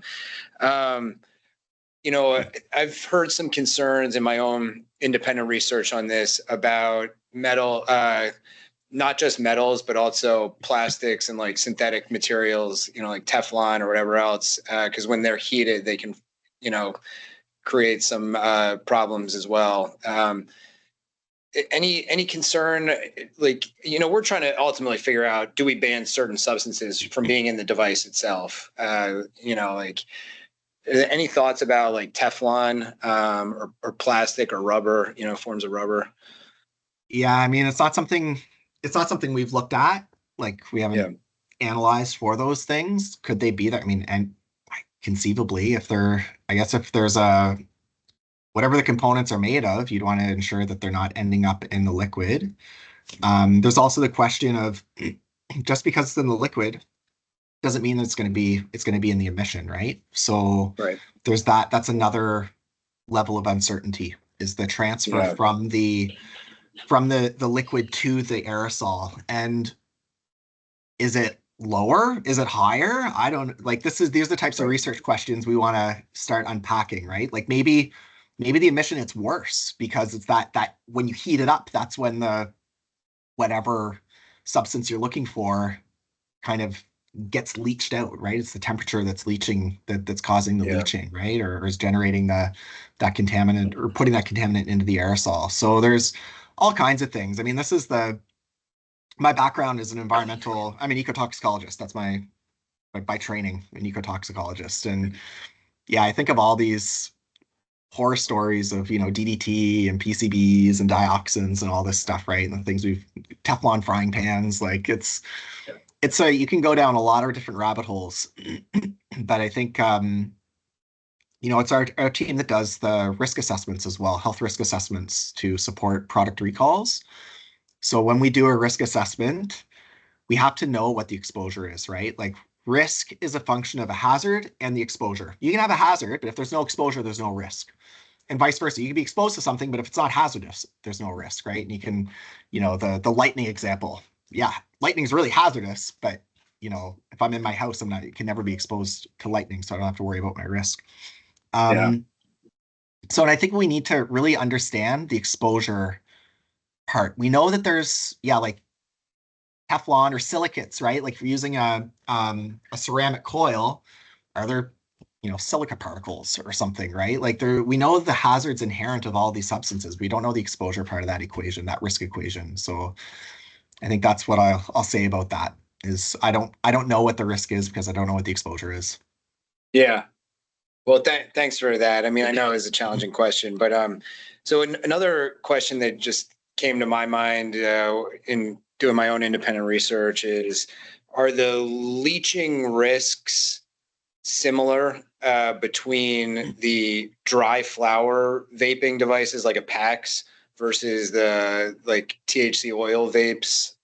I mean, I assume this whole study was about the oil vapes, not the dry This flower. this is just about this is just vaping liquids. Yeah, I mean, it's a completely different environment, right? You've got an oven, it's just air, and then you put dried cannabis in it, right? So what is the source of what are the possible sources of contamination, right? This is where you can do like a, what do you call it? Like those like those production risk analyses where you got like the, your quality assurance guy will go into a factory and be like, hey, what are all my risk points, right?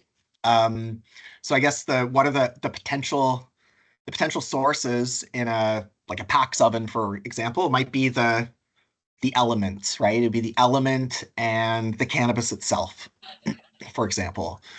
Maybe the parts that the aerosol comes in contact to between the oven and the body, right? Whereas a liquid, yeah, could be in the liquid. I guess the leaching is maybe there's a higher probability of leaching because the liquid's in contact with the surfaces for longer, right?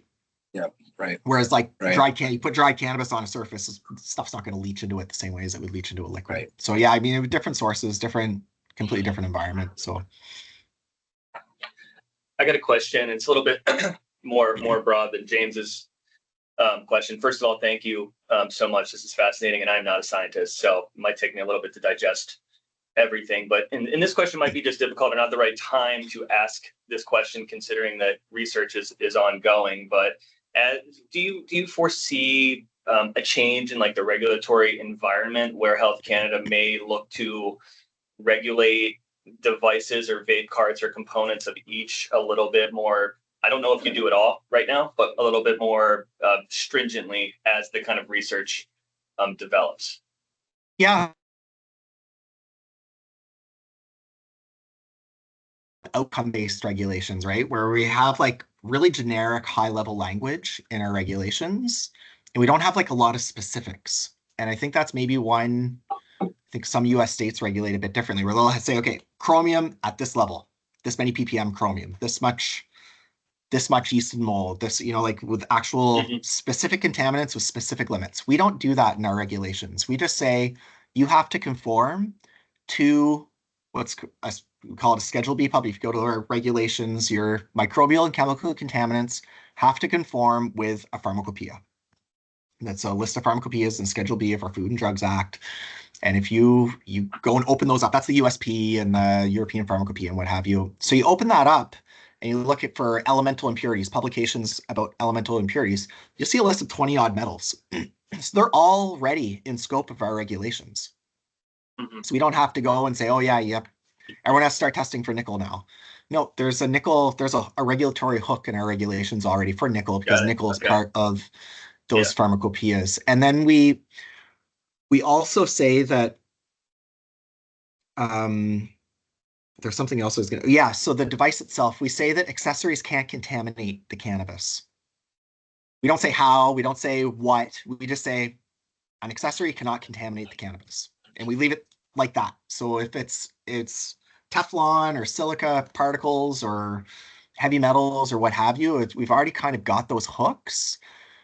So from a regulatory perspective, I think our regulations are nimble enough to deal with these issues as they emerge. It's better understanding the harms and the potential risk, right? And whether these nanoparticles reach that threshold of contamination, right? Like, is there an exposure to the user? And what is that exposure? And does it constitute a health and safety risk? Got it.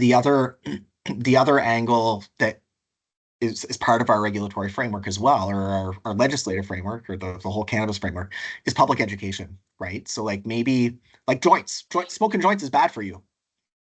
Straight up, right? You're exposed to all kinds of stuff that's also present in cigarettes that can cause cardiovascular disease or cancers or what have you. We don't we still let people produce joints and make pre-rolls and smoke joints. But we educate people about like lower risk use guidelines and how to mitigate the risk of the consumption of cannabis, which is, has its harms. So maybe there's also that approach as well, the education and risk communication about different modes and different types of products that exist. Thank you. This might go beyond the research that you presented today too, but so the typical approach that I've seen in other states that are regulating the devices, not just the liquids, is there's limits on the metals that can be present in those devices.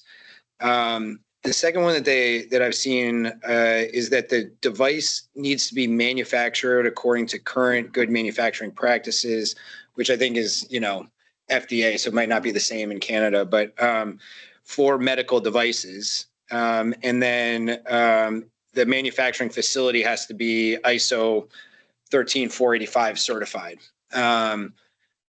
Is that, do you think including those add some value? I see the value, but I'm wondering if you have any just comments on that piece of it. Yeah, so our quality framework, our quality control framework for cannabis is a little unique. We don't call them GMPs, we call them GPPs. We changed the M to a P and tweaked it a bit for cannabis. So it's good production practices. And that's where all of our requirements are around, testing and what have you. And yeah, like I said, they're all high level. It's like your accessory can't contaminate the cannabis. Your cannabis can't be contaminated. We don't say what it can't be contaminated with. We just say it can't be contaminated. And yeah, and then it's up to the producer to understand their processes and their potential sources of contamination, and then test accordingly and mitigate that accordingly. So I think that where like the value of standards, like an ISO standard, or having yourself like GMP inspected or audited for GMPs or what have you, I think those are really important tools to demonstrate compliance with regulatory requirements, right? So if they're not baked into regulations, they're still there to support a company demonstrate they're compliant to the regulatory. Yes, Ben? Yes, you can. Yeah, thank you. Not this. I'm so sorry. I mean, we're keeping you from your sick child. I really apologize. I have one left, but it's again related to the heating. So maybe you don't have a comment. But the last regulation that I've seen in multiple states it's something to the effect of the electronic smoking device shall not exceed 500 degrees Fahrenheit. I don't know the Celsius conversion there, or 4 volts during the intended use, and she'll have to automatically shut off if those conditions are exceeded. And essentially trying to prevent what you described, the kind of like heating that might crack or otherwise kind of expose that vapor to the heavy metals.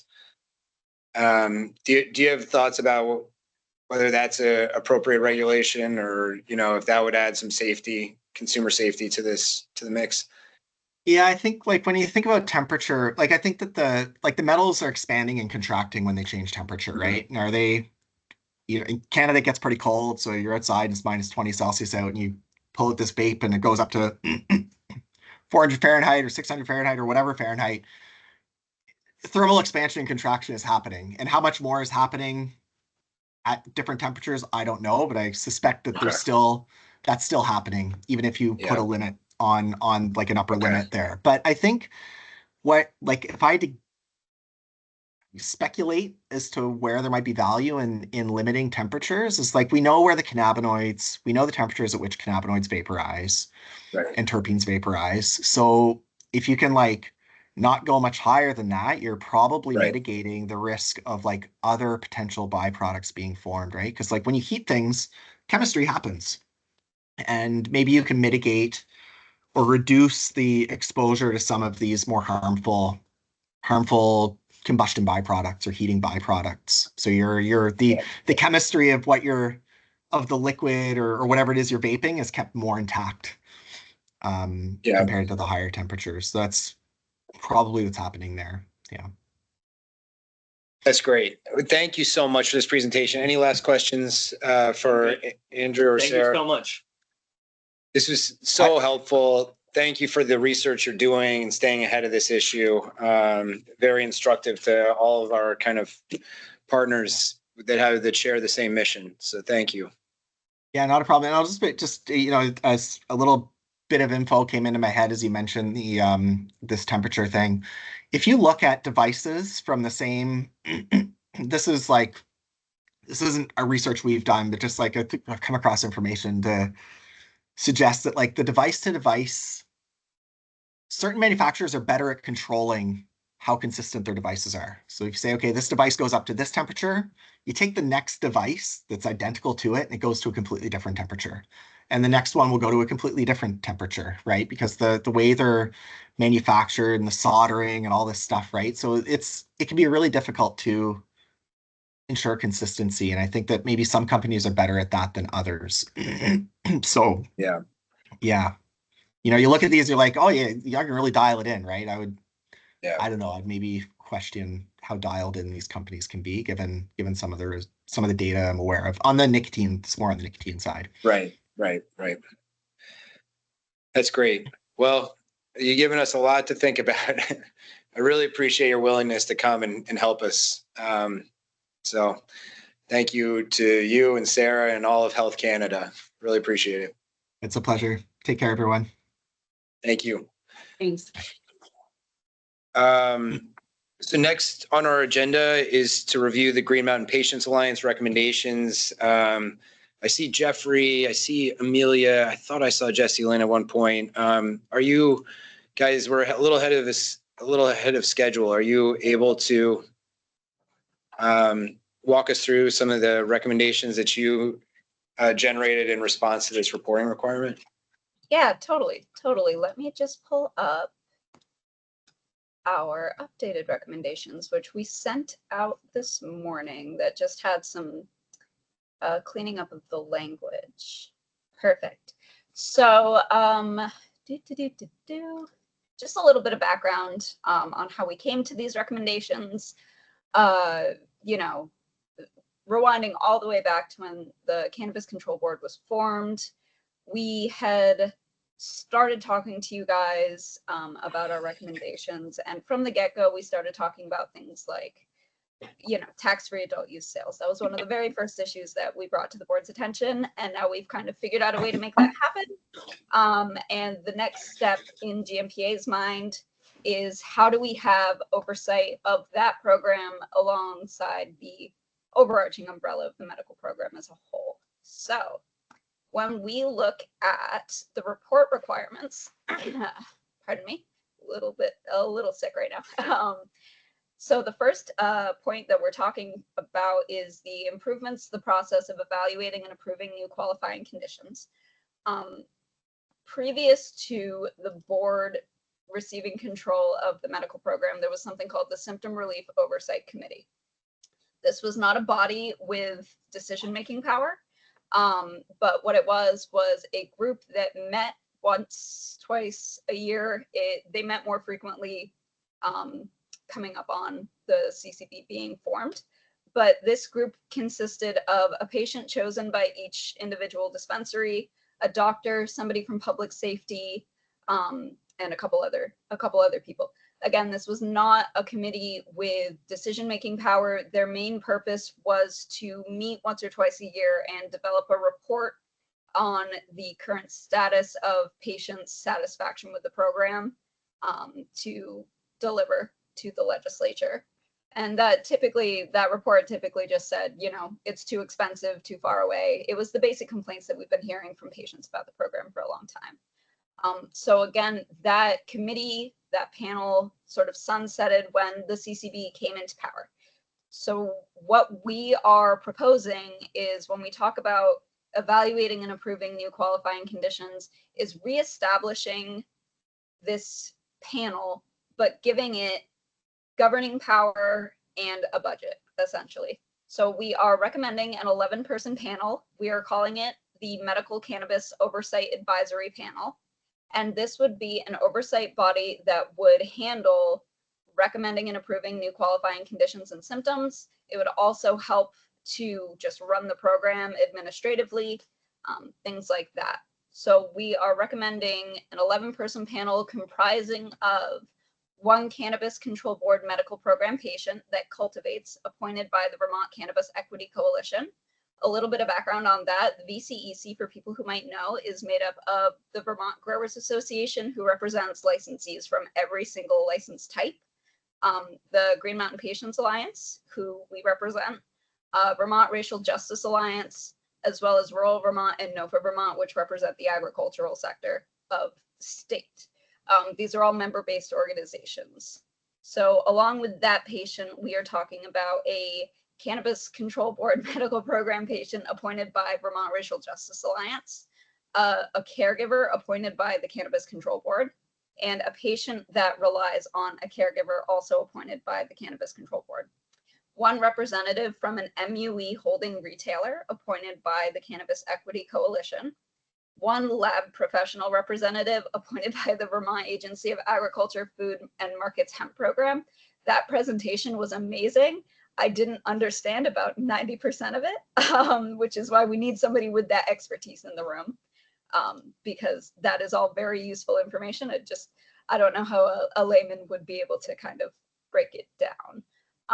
1 nurse appointed by the American Nurses Association Vermont chapter or a similar body, 1 nurse practitioner appointed by the same group, a naturopath appointed by the Vermont Association of Naturopathic Physicians or a similar body, a physician appointed by the Vermont Medical Society and the Doctors for Drug Policy Reform, and 1 medical professional serving marginalized communities appointed by the Vermont Racial Justice Alliance in working with the Vermont Professionals of Color Network. So that is just like our proposed breakdown for this panel. And then when we move on to number 2, which is improvements to how the use of cannabis is communicated to patients and patient providers, we think that this panel should really have a large say in the way that that use of cannabis is communicated. And when we talk about, we're still kind of going back and forth on the way that Canify is going to be, wrapped into how this MUE is going to work. We do think that while Canify is an amazing starting point and it is a very good resource, we do still need some sort of in-person, and James, you touched on it earlier, in-person training with bud tenders. And while Canify can probably provide that, we do think that this panel, which is going to have healthcare professionals on it, should also have some sort of, recommendations for the way that that education should go, or even be a resource themselves for patients to go to, because this will be a group of, registered healthcare professionals. So there does need to be some sort of coordination between this panel and our use of Canify to just make sure that patients have the largest resource possible to get their specific questions answered. Because of that, we want this panel to be provided with administrative support, a physical and online meeting space, a website or a section in the CCB website, mass email communications like a newsletter, and a social media presence to maintain that effective communication and engagement with program registrants and the general public. There's a saying in the equity space, we use it a lot in ours, and that is no conversations about us without us.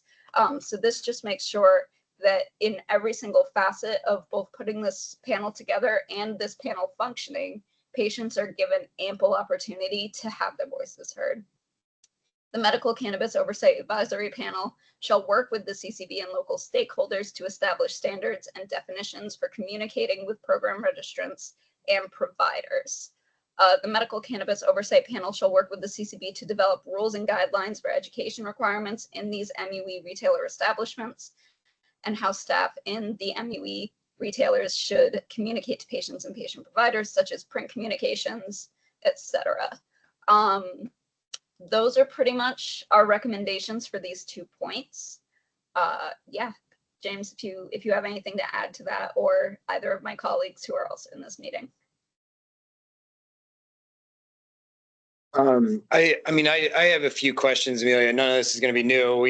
Just for everyone, the sake of transparency, Amelia and I met with the Medical Society last week and a few adult use retailers just because VMS, who's a named party, couldn't be here today to discuss these topics.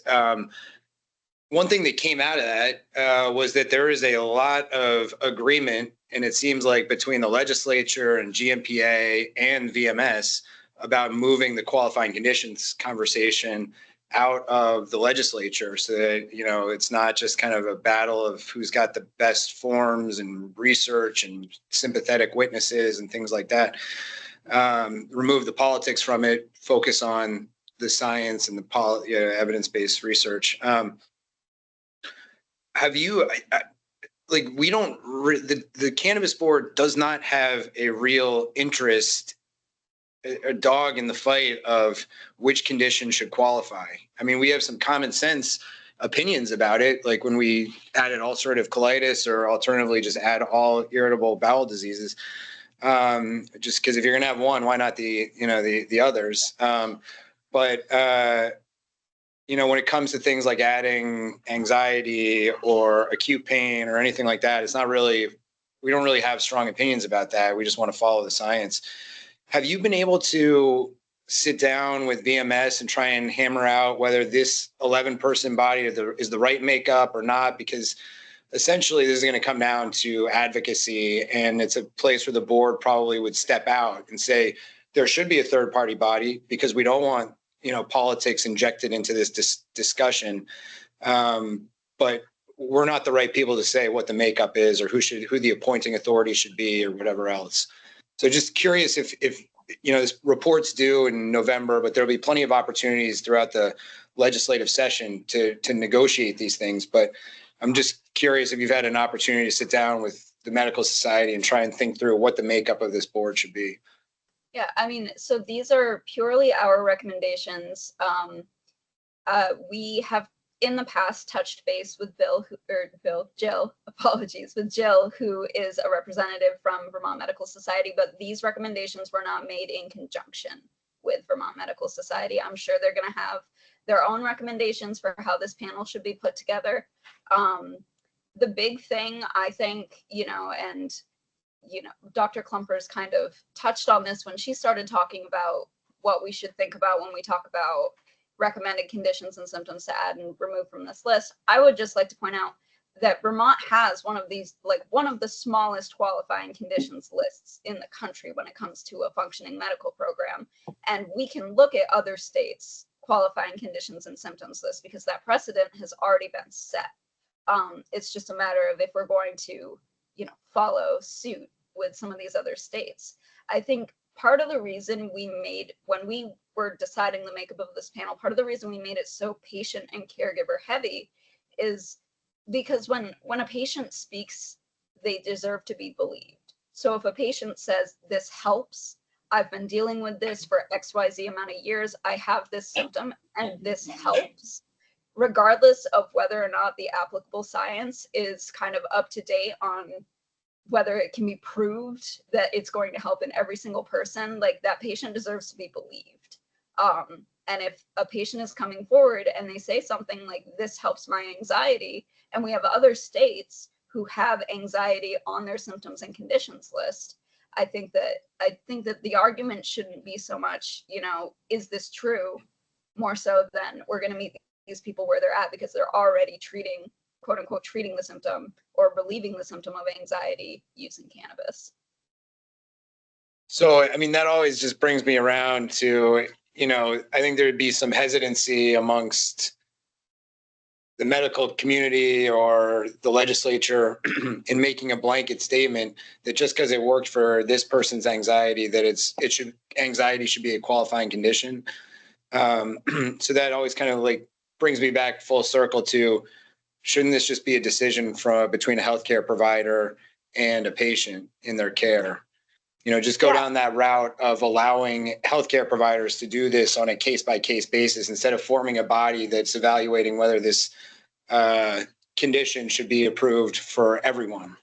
So part of the inherent risk of just saying, all right, we're gonna pull this out of any sort of body whatsoever and just leave it up to the doctors is that we are severely lacking in comprehensive education for healthcare professionals And we also are dealing with this inherent bias from a large amount of healthcare professionals surrounding cannabis as treatment for anything whatsoever. The federal status of cannabis, the scheduling status of cannabis also comes into play here. And then you look at things like insurance and availability. So if we were to say, put all of this into the hands of doctors, that patient is then required to find a doctor who is cannabis friendly, who is willing to talk about cannabis, and then is willing to prescribe cannabis. And while we might have doctors available in the state to do that, because of the way that rural Vermont works, especially, that doctor could be over an hour away from any given patient. So this is just a way to kind of pull some of that inherent bias decision making away from that healthcare professional until we can at least get to a point where, you know, doctors have comprehensive healthcare education. Jessie Lynn has something to say, I believe. Jessie Lynn. You're on mute, love. Okay, I'm trying here. I apologize. I am driving in between patient visits. This is Jessie Lynn Dolan. Thank you for having me, allowing me to speak today. I was not able to listen to the entire meeting today, but I was at the meeting that Chair Pepper just mentioned with Amelia and BMS last week. So I'm assuming you covered some of the same information. I wanted to just quickly mention a few things here that I think might be important to note or have on record.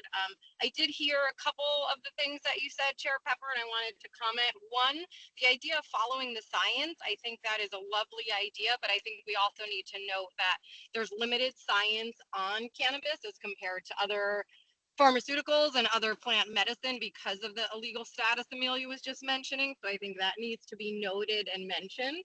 You also, Chair Pepper, mentioned that healthcare professionals are worried, rightfully so, about discussing and talking, I guess, specifically about certain points of cannabis, whether that's dosing or product choices, because of a risk to their license or insurance. I think it's really important to note that medical professionals are mandated to have this education. The NCSBN, which is the guidance for nurses, does call and mandate nurses to have this education.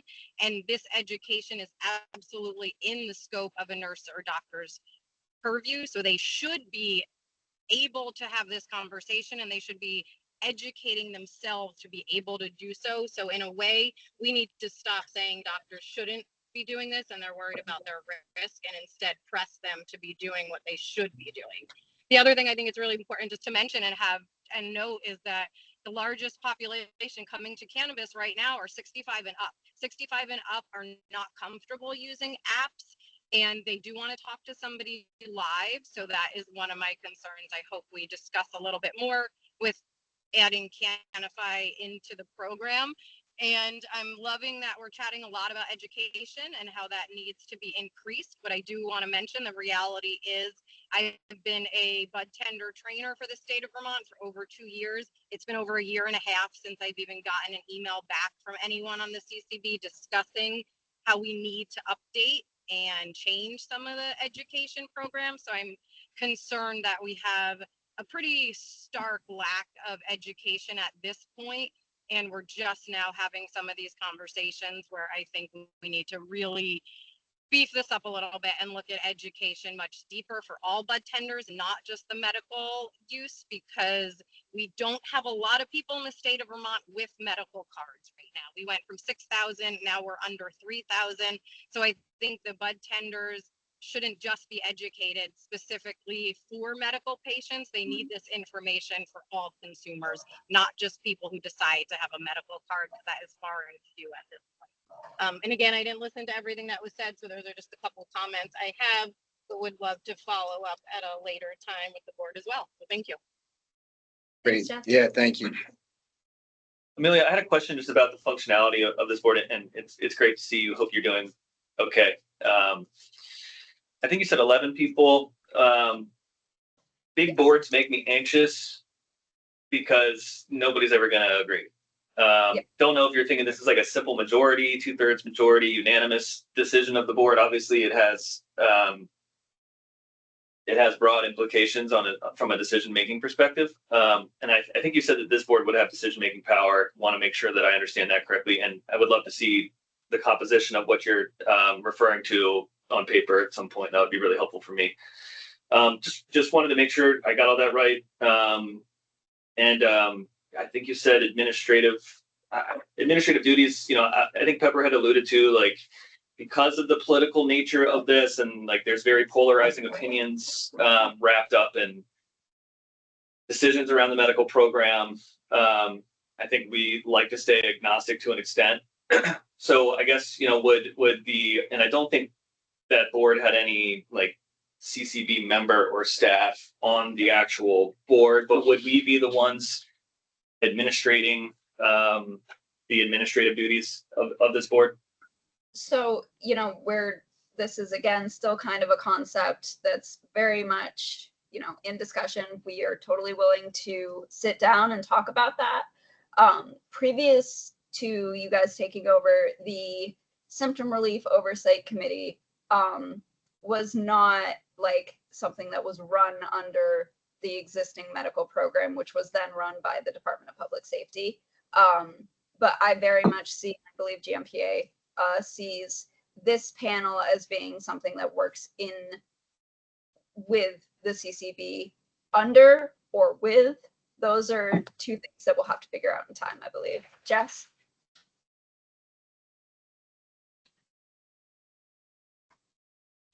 I apologize again, I'm driving, so I'm just trying to catch you when I can. One thing I also wanted to mention, and then I would love clarification, is we mentioned it last meeting, and I think it'd be helpful for the adult use retailers that want to have a medical use endorsement to understand overall, is that there's been new policy put out regarding advertising that adult use dispensaries are not allowed to have medical professionals work with them at all, yet we're asking for adult use dispensary bud tenders to have extra education regarding medical. So I'd love to understand how that kind of works together, because that kind of seems like it's a little, I guess, oxymoron is the only word I can think of. So thank you. Yeah. And to your point of like a large panel kind of making you nervous because of like all of the differing opinions and all of that, you know, I hear that. But I do think in this very specific case, the more voices that can come together to make these decisions, the better. I personally would not want to see, for instance, any of these patients taken off this panel, or the single caregiver taken off this panel. And then we have provided, you know, a large array of healthcare professionals, but that's also because we're looking at the different types of healthcare professionals who are discussing cannabis with patients. So, you know, Jess can speak to this a little better, but when we look at who is endorsing, it's not prescribing in this state, but endorsing medical cards and discussing cannabis with patients, largely we're seeing naturopaths, nurse practitioners, and then if we're looking at, you know, places like emergency rooms, we're looking at nurses, and then of course, you know, medical doctors. So it's just hard when Chair Pepper has this list. So there is a physical copy that you will have access to, Kyle. When you look at this 11-person makeup, it is very hard for me to concede any one person from here because I see them all as equally important in having their voice heard in this space. Totally, and I'm not trying to poke holes, just trying to understand the rhyme to the reason or the reason to the rhyme, whatever that saying is. My only other follow-up question, just in terms of functionality, is has GMPA given thoughts onto how what the process is going to look like throughout a year, or some type of calendar metric on how decisions are going to be made? How often is this body going to meet? Is it going to be ad hoc based off of a new symptom that gets proposed from, I don't know, just you know, how is this functionally gonna spin out of thin air? Yep. So, I mean, we've gone back and forth a little bit on this. We've talked about maybe a quarterly meeting or like bi-monthly, every other month. Regardless of the decisions that this panel makes in regard to symptoms and conditions being added and removed from a list, that list lives legislatively. So in order for us to make any changes to that list, even if we were to give this panel like the power to make recommendations, it would still have to go through the legislature to be changed. So this is probably a body that would meet multiple times a year, whether that's 4 or 6, and then would compile their recommendations to the legislature each year during legislative session. And our hope is that because we have a very solid mix of healthcare professionals and people with lived experience, those recommendations would be taken more seriously than they currently are. Understood. Thank you. Yeah. So I just had just one last question for you about it. So in addition to the qualifying conditions authority, whether it's a recommendation or a rulemaking authority, this body is in charge of essentially kind of educational programs and communications about cannabis for patients. And then it says it shall work with the CCB to develop rules and guidelines and educational requirements for the medical use endorsement establishments. Is there any reason to just, like, how do you see them working with the CCB? Like, I mean, we're not public health experts. That the legislature recognized that and said all communications have to be kind of vetted and approved by the Department of Health. And then when it comes to just like, the communications and the working with the CCB around developing rules, if this is the right body and it's the body that kind of the medical society, Department of Health, whoever else has kind of had some input on and whatever else, can't they just do it on their own? Can't you just take this out of our hands? Because it's not, like what are we actually going to kind of like add to the process if you have this body? So, I mean, I guess I'd respond to that with a question of my own about Canify is when Canify comes forward and they say, this is the education program that we've developed for Vermont bud tenders, who are they working with? Are they working with the Department of Health? Are they working with the Cannabis Control Board? Like, how is that going to be reviewed and then put into place?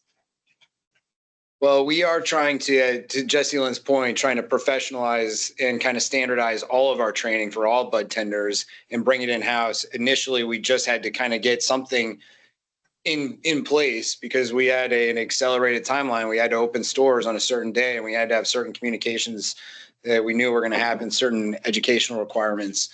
Now we're trying to professionalize that. And yes, I mean, we've had Canify vetted by the Substance Misuse Prevention Advisory Council to make sure that the kind of information that would be presented doesn't go against, isn't kind of contrary to the larger kind of efforts around education and prevention that the Substance Misuse Prevention Advisory Council is making for all substances, not just cannabis. So we're trying to do the kind of legwork to make sure that Canify is kind of an accepted, the material within that's generated by Canify is kind of the accepted kind of educational communications that are allowed.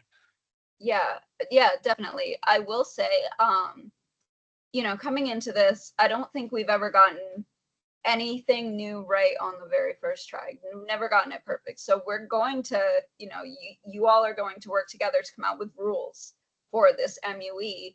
And, we're going to let this program run for a while. And there's a very likely chance that some of those rules are going to need to be changed or tweaked or added to. And that's where I also see this panel working in conjunction with the CCB when we talk about rulemaking and regulations.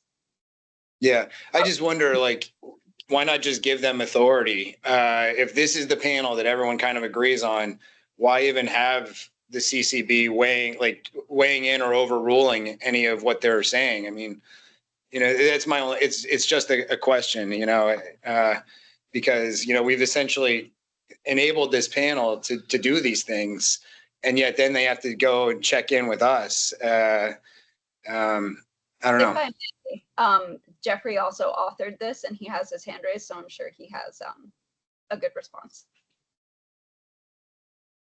Jeffrey? Thanks, everybody. Can you hear me okay? Yep. Yes. Yep.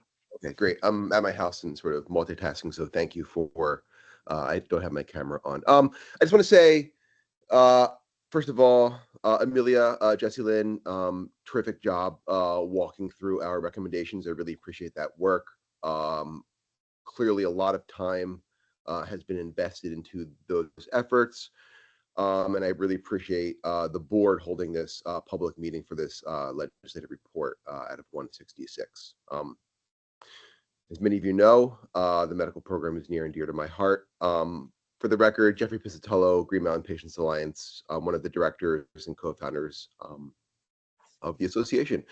So I just want to say thank you, commissioners, for the feedback. It's invaluable to hear, and we will definitely take all of this back, not just within ourselves for deliberation, but also in communications with other stakeholders. We look forward to evolving this idea, and I'll just say that sort of on the outset, we do sort of see this body as serving as an advisory component to the work that you all do. What that looks like in the details, I think we can. I look forward to defining together in time for the legislature next year. And I think, point taken. I think when it comes to specifically regulations, I think we would not necessarily want to see clearly, any sort of, conflict with what you guys do in terms of deliberating rules, specifically around the MUE. So I think that there's room for crafting a sound concept here that really is in the best interest of the patient, caregiver, and medical professional community. We're trying to be inclusive here and not exclusive. So thank you for the feedback so far. I just want to comment on that. So thank you. Yeah, I think we recognize that, and again, I think we want to make sure that if this is a recommendation that goes forward, that we all understand the questions that are going to be asked, and make sure that it works. So I think we recognize all the efforts of GMPA and others to get medical into the conversation year in and year out and year in and year out, and it's never given its rightful due, I would submit, right? So if we've got to go back and fix things again, if this doesn't work, I don't think any of us want to do that. I think there's like this balance of it's not going to get right on the first try versus let's make sure that this actually adds value and complements, or whatever the right word is there, to the other missions and efforts of both us and the health department to an extent, and so on and so forth. Yeah, absolutely. And this is very much like, we are taking a previous, existing body, updating it, giving it a budget, giving it administrative details, but this is still very much an idea in its like infantile stage that we want to work in collaboration with the CCB to sort of solidify before we were to do something like present it to the legislature. And I think one of the things that's helpful in this conversation is a significant component that the board put forth. I think last year when it was working on its medical study committee. And that is, we're not necessarily reinventing the wheel here. Other states have demonstrated that this is possible, and they have similar systems in place. So it's really about finding what works best here in Vermont. So a lot to look into, and I look forward to the remainder of the conversations leading up to next year. Yeah, I do see that Colleen and Michelle, who are also named stakeholders, have their hands raised. So I'm gonna back off and let. All right. Yeah, thanks, Amelia. So, my intention was to just, I know the Cannabis Retailers Association of Vermont was asked to kind of collaborate with us. I know, Colleen, I think you're the president of the board, and I also see Michelle's hand raised. But Colleen, just do you want to, if you have any thoughts, or if anyone else, we're going to wrap up here soon, but if there's any comments on the GMPA recommendations or anything that we've heard today, love to hear them. I can speak for just a second here. We did meet as a board, since we met last week for the medical working group, and we're hoping that we could work to we love a lot of the things that you're doing. I think there's a lot of everything we've gone over is really moving the medical program in the right direction. And we have the Retailer Association really just has, we have already reached out, and we're meeting later this afternoon with the GMPA and to kind of work to collaborate on some of these recommendations. We like this idea of a board. We have some issues with who chooses the board members. That seems a little problematic in terms of patient confidentiality and a couple other issues that we are going to discuss later with them. So if there's room to move some of those things, we're really positively really like some of the initiative and the hard work that they did to kind of come up with a great solution to this ongoing problem. I've been part of the medical program here for a long time. When I moved to Vermont 5 years ago, I had to see 5 doctors, and I had a medical card and an existing qualifying condition, and I had a medical card from Pennsylvania when I moved here, and I had to see 5 doctors before I found one that would sign on my medical paperwork so I could get a card in Vermont. And so that, I've always wanted this to be an easier program and to see better. And in my town, we're hours away from the nearest dispensary that serves medical patients. So I see a lot of medical patients currently in my dispensary. So we really all of us have a vested interest in making this better. And so we're just looking to move forward with that. And I think that Michelle also has an interesting perspective on this medical conversation. And she has had a couple of things to say, because not only is she a manufacturer in the state, but she also runs the Vermont Cannabis Care Network, which works with a lot of cancer patients within Vermont. And especially I'll let her speak, but just especially considering the low amount of medical patients in the state. I mean, Michelle is directly treating, 1/6 of them or something like that. A crazy amount of those medical patients are interacting with her directly. So, Michelle, you have something you want to share too? Hi, thanks, Colleen. The main thing that I really want to comment on is, James, earlier you made the comment again about doctors being able to approve conditions and whatnot. I do think that should be maybe an additional, if the committee meets, every other month, and we have a terminal cancer patient that, I don't say they have a terminal cancer patient that, is going to die by that 2 months, and a doctor wants to fill out that form as a quicker way around using the advisory board, I think that would be, okay, but it should definitely not be the main method of approving new conditions. I know I said this last time, and I'd be more than happy to ask some of the cancer patients that I deal with from various ages on why they couldn't get a medical card and why they couldn't get it signed, whether it was one of the biggest issues we hear, and this is something that Troy and my husband went through when he had cancer, was these doctors are literally holding your life in their hands. And especially with cancer, because I have no idea. We have no idea how any of this works. I don't have access to chemo or anything like that. And you don't want to go against them. You've got this doctor at Dana-Farber who has been willing to take you on, get you in 24 hours because you are, really sick.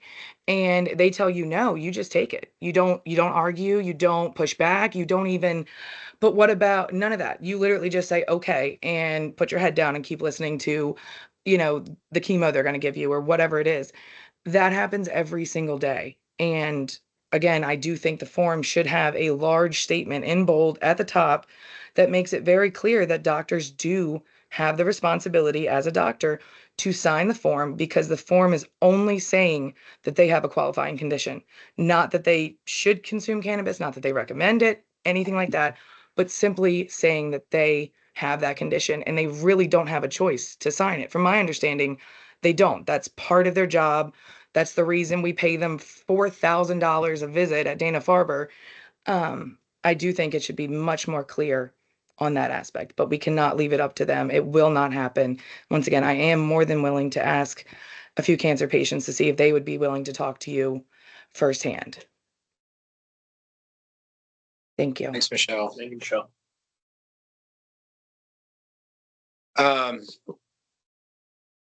Anyone else want to have any thoughts about anything that we've heard today or anything that might be responsive to the report requirements? Jeffrey? Thanks, James. I want to go back to Dr. Klumper's presentation. I just want to get this on record as a concern. I know I voiced it in our meeting earlier last week. And I just want to say that just, I recognize the value that this product could likely bring potentially to our medical program. It's important for retailers to have that sort of resource for them in this sort of merging of the medical program and the adult use marketplace. Totally understood. Maybe just a broader point. As states, look into licensing with private companies, where they are bringing forward a digital solution that is doing automatic decision making. I think it's important to really ensure a degree of transparency and understanding, at least from the state level, as to how these digital systems are working, how these algorithms are determining the data with which they reference, and then make that determination in terms of what gets entered into the system for the end user to use. And clearly this is happening in more than just the medical cannabis space. Whether that's the state having access to the algorithm, or just maybe a clear understanding as to what this automated system will be doing and how it will be impacting individuals' lives. I just want to make that point. I don't know if the doctor's here to respond, but I think it's important to have that degree of transparency, especially when it comes to these sort of digital systems that are becoming more prevalent that impact people's lives, especially here in the medical cannabis space. So I just want to make that point. And I just wanted, oh, sorry.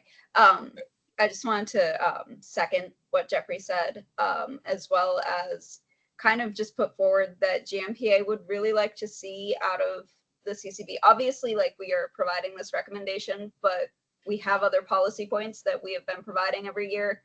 And we would love to see a standalone medical bill this year rather than see this issue swept into a housekeeping bill. I know that's easier said than done, but I do think that that is very important that we see a piece of standalone medical cannabis legislation this year, rather than kind of see this panel or any other MUE things swept into a broader sort of overarching industry bill. Yeah, I don't have any control over that, but to Jeffrey's point, or I guess the question for Jeffrey, I would agree with your basic premise that, but I think there's two parts to Canify. One is the report that's generated that is heavily cited and footnoted for every piece of information that's being presented. To me, that doesn't really need an algorithm because, or it's not necessarily, I mean, that to me is fully transparent because it's explaining exactly why the information in that report, where it's coming from. I think your real concern is around the product matching score and actually moving from that report to actual products that are available for sale in Vermont. And I think that's an issue that we kind of flagged as one that we need to make a determination about whether we want that extra step in the process or how we could achieve the kind of transparency that that you're talking about. Yeah, I think it's likely a question for Dr. Klumpers, and my first thought is there's going to be some trade secrets that might invoke confidential business information. So I don't know the answer to your question, Jeffrey, but we can follow up with her. Yeah. Jesse Lynn, or Jeffrey. One thing I just, oh, I don't know if you can hear me. Can you hear me okay? Yes. Okay, one thing I just wanted to mention is, I mentioned last meeting, I think anyone who's listening to this call, especially Colleen and Michelle, go on Canify and try the app. When I tried it, I felt it was specifically for healthcare professionals and is not at the level for bud tenders, let alone new consumers. And that's my understanding, Chair Pepper, and if you want to clarify that they will be building this out for Vermont, that this is specifically for healthcare providers, but we're now asking them to build a different rendition to come to this level. And that is a concern for mine, of us being a guinea pig and putting our medical patients into a program that's an app that we are the first to use, where it was built for medical professionals. So on that, I think originally this app really was built for more medical professionals to use when they're having consultations with patients in real time. She took that advice last year and created the original quiz. I think is 28 questions. She's created an 11 question, really kind of more basic version of the quiz. It still gets all the relevant information, but it's much more user friendly for someone that might not know how to answer all of the kind of detailed questions. And she's put a lot of those little like information bubbles about what the question is asking and what it means. So, but that's the whole point of the state owning a license, is that she can modify it even further if we need to. Yeah, I wouldn't necessarily call So it. I guess then my like concern would be that we're using an app to replace live human healthcare professional support. Well, Jesse Lynn, I just want to say, is your alternative to put a pharmacist in every dispensary? Because I just don't see that as being a good use of very limited resources. No, I don't think that's the answer at all. But I think, like I mentioned before, that I've been concerned about the lack of education for the past 2 years. So I really would like to see that not just for people who specifically have the medical endorsement license, but we see that as, being needed throughout the state largely. Yeah. We hear you loud and clear on that. I just wanted to comment on the guinea pig thing. I think that's an incorrect way to describe Canify, generally speaking. I think where the state license and where that real value comes in is understanding the products and what's legal and illegal on both the adult use and medical markets in each respective state. There are other states using Canify. I think the city of Denver uses Canify for their medical patients. So we're not the first and an outlier that are moving in this direction. So, for the record.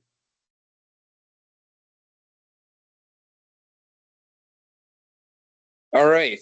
I guess if there's no other comments about this report, my plan is to draft the report and then circulate it for comment amongst the named stakeholders. Colleen, I'll use you as the proxy for CRAV and get the report into your hands.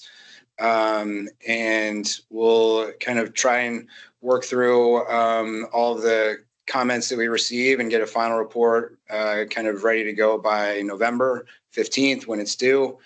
I would really encourage CRAV and GMPA to try and engage with the medical society about the makeup of that. I mean, that's going to be where the rubber meets the road on that conversation. I don't think there's any disagreement that there should be that board. The legislature's asked for it. Other people have asked for it. VMS has supported it. I think it's just about the makeup and the appointing authorities and what their authorizations are. So if there's any way to kind of find consensus there, that would be a huge step forward in actually getting it done. Any other comments from? I just want to stress in compound what you just said. This report's due in 2 weeks. This has been something where I think, at least from a who's on this perspective board, that feels like a negotiation that's probably going to take longer than 2 weeks. I think we need to be cognizant, just given the polarization and personalities involved. Let's be cognizant that this is a report that's due November 15th, and then there's a lot of time post-report to iron out details if we cannot find that true consensus. But let's see how far we can get before that November 15th deadline. Yeah, it's a good point. I don't expect there to be consensus, but any kind of outreach that you can do early on, the earlier the better on this. The last thing you want to do is walk into that committee and have the medical society on one side saying one thing. And that's how this is never going to move anywhere. Right. All right, Julie, is there anything else? Sorry, I know you're probably just still sitting in a rest stop somewhere, but is there anything you wanted to add? I am indeed, but no, this has been very, I've been thinking and taking a lot of notes and there's a lot to think about from all sides here. Thank you. All right. Well, I will adjourn the meeting. Thank you everyone for joining. Thanks for all the input.